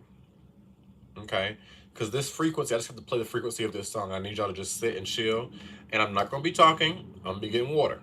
Okay, but I need you to just sit when I play this song and believe it. Believe what it's saying, because when I fully believe what it was saying, Taya, you jumped on over for real quick, honey. When I believes what it's saying, it constantly makes things happen in my life. Okay, so you just need to listen and believe. Okay, to this. I'll be back. I'm about to play the song. Listen and believe. Okay, take what you are thinking and wanting and believe it can happen. Okay, and then as the song is playing, start to see it happening in your life. Start to see what would it feel like for it to happen. Okay, okay. So I'll be back in 3 minutes, y'all. 3 minutes, but I have to use the bathroom again and get my water. But I want to get this manifestation journey pumping. Manifestation journey started. Okay, so let me mute on YouTube so we don't get a copyright issue.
Strong belief. Okay, and people are like, but it's so hard to believe. You believe what you believe now about yourself. Okay, you trust that. You trust the insecurities. You believe those. You trust the fears. You believe those. So why can't we believe that something good's gonna happen for us? You get what I'm saying? Why can't we believe a miracle's gonna happen for us? Just how life can suddenly bring something terrible in your life, we believe that might happen. We're always like, this might happen, this might happen. So we're real confident that life can manifest some surprise chaos. But the same creator who can do that can be the same creator who can manifest some beautiful things in your life. Can we shift our mindset? That's all it is. Shift your mind. And then when your mind's telling you, no, but what if this? You need to work on that. Ask yourself, why do I keep thinking this? Why is it so hard for me to believe? Okay. For me, it was because life was so hard. I was like, well, I'm trying to believe in better, but life has been so chaotic. I had to sit though and think, why was life chaotic? I was learning. I needed it to be chaotic. I wouldn't have learned anything.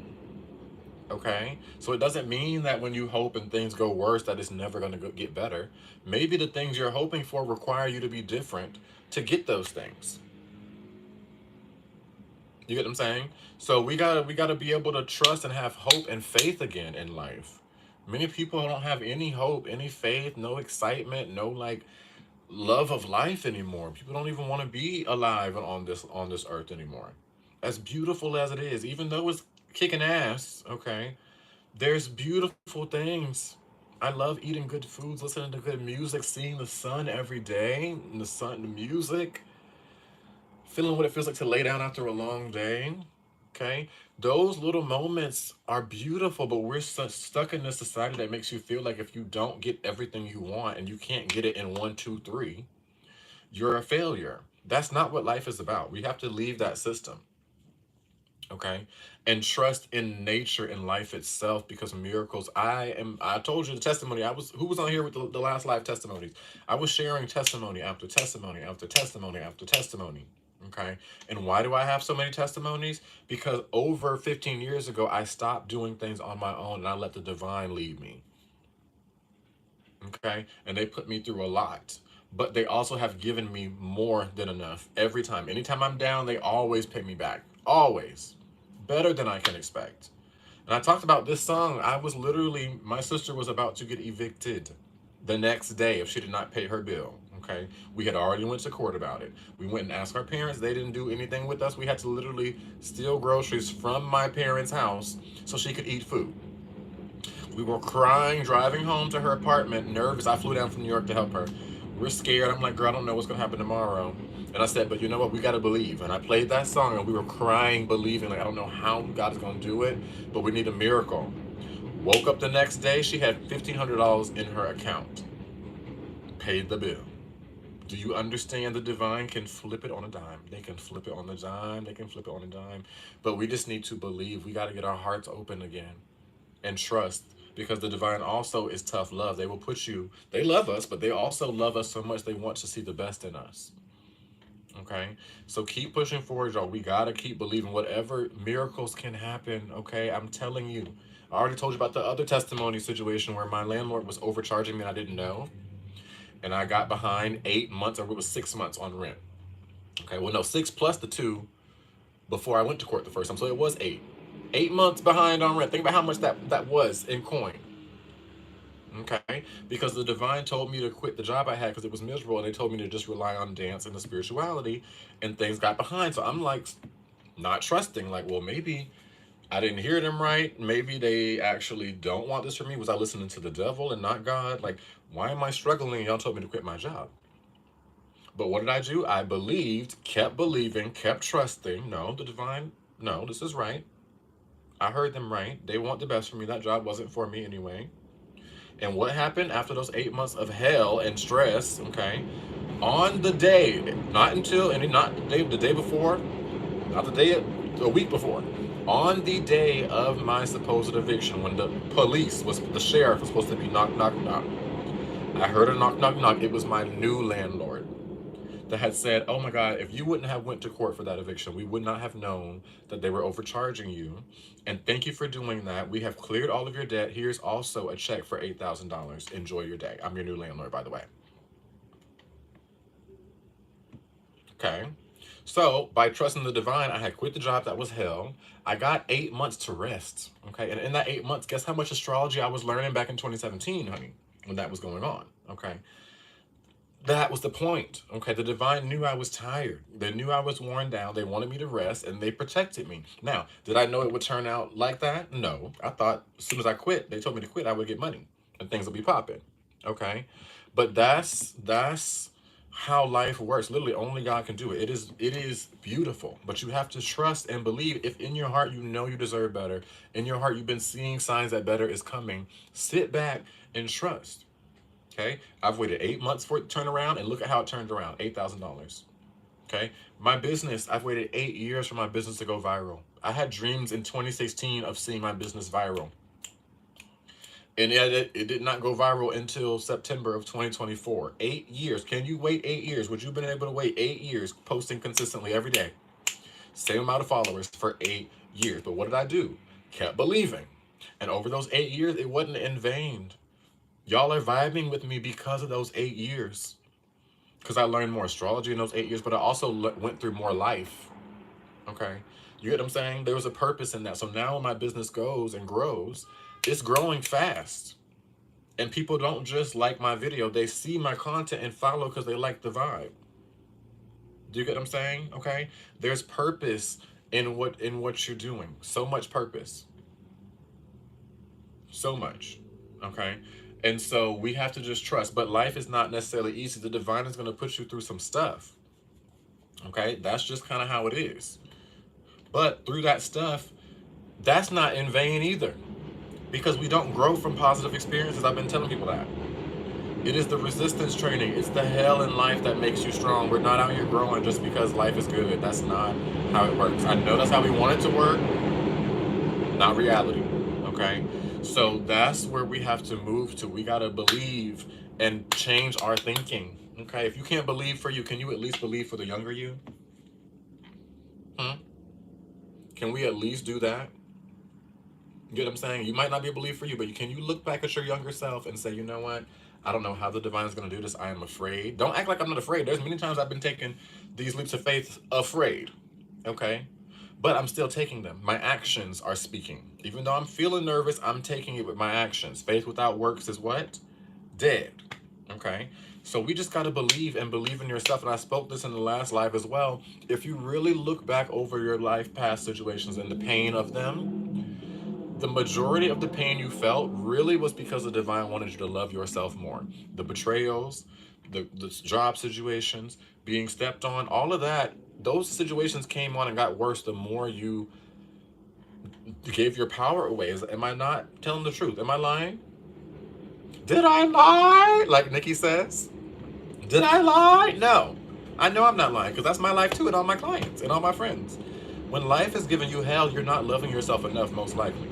So life wants you to love yourself more. That's the whole point of us being here, to love ourselves and know ourselves more. Okay? So we got to get past, especially Pluto and Aquarius. Aquarius rules the future. If we cannot bring the hope back, Aquarius rules the star card. Okay? Do we know what season Aquarius is in? Aquarius is the coldest season of the year. Fixed winter. Okay? My birthday sometimes is 7 degrees Fahrenheit. 7. Okay? So in the US, okay? So like, do you understand? And in that period, okay, yeah, it's cold now and where we're at in society. Think back into the 1800s, 1700s, 1600s, 1500s. February was a real girl. We didn't have refrigerators and freezers and microwaves and McDonald's and fast food and all the grocery stores back in the day.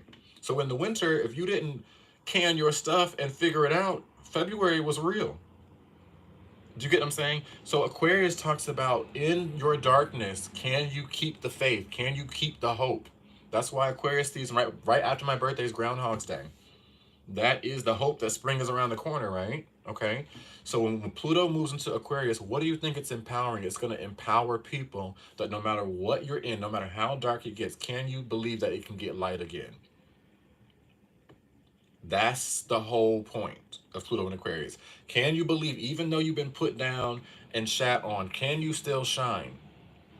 That's Aquarius. Okay, people love to sleep on Aquarius, but Aquarius is such a resilient, strong energy. Okay, It is not only about withstanding Saturn, but not only withstanding the patience test, but then you have to liberate yourself out of the old systems. That's power. Okay.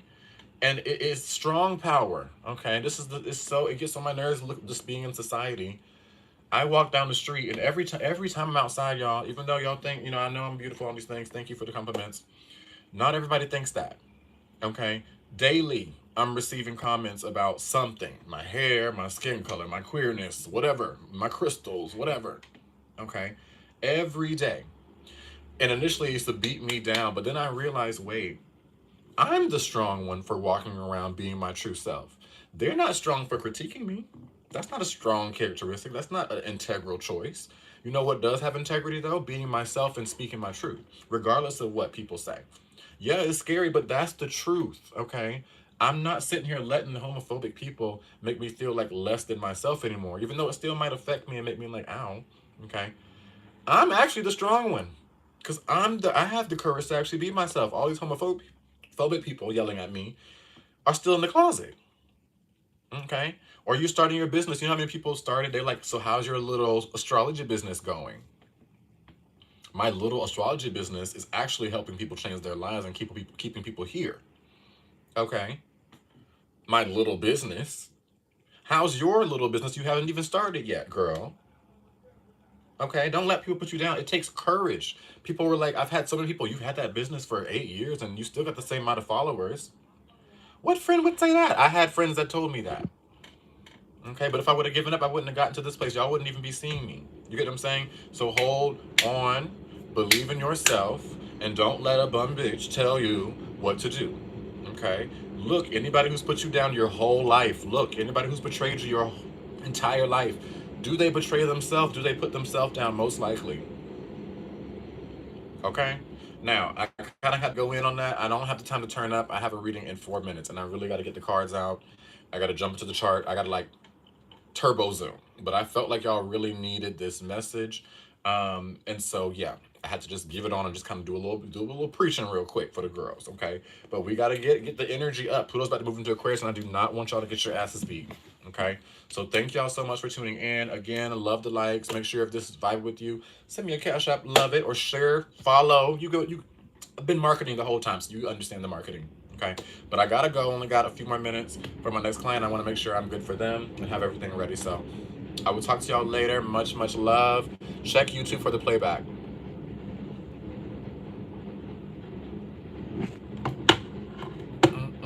Deuces.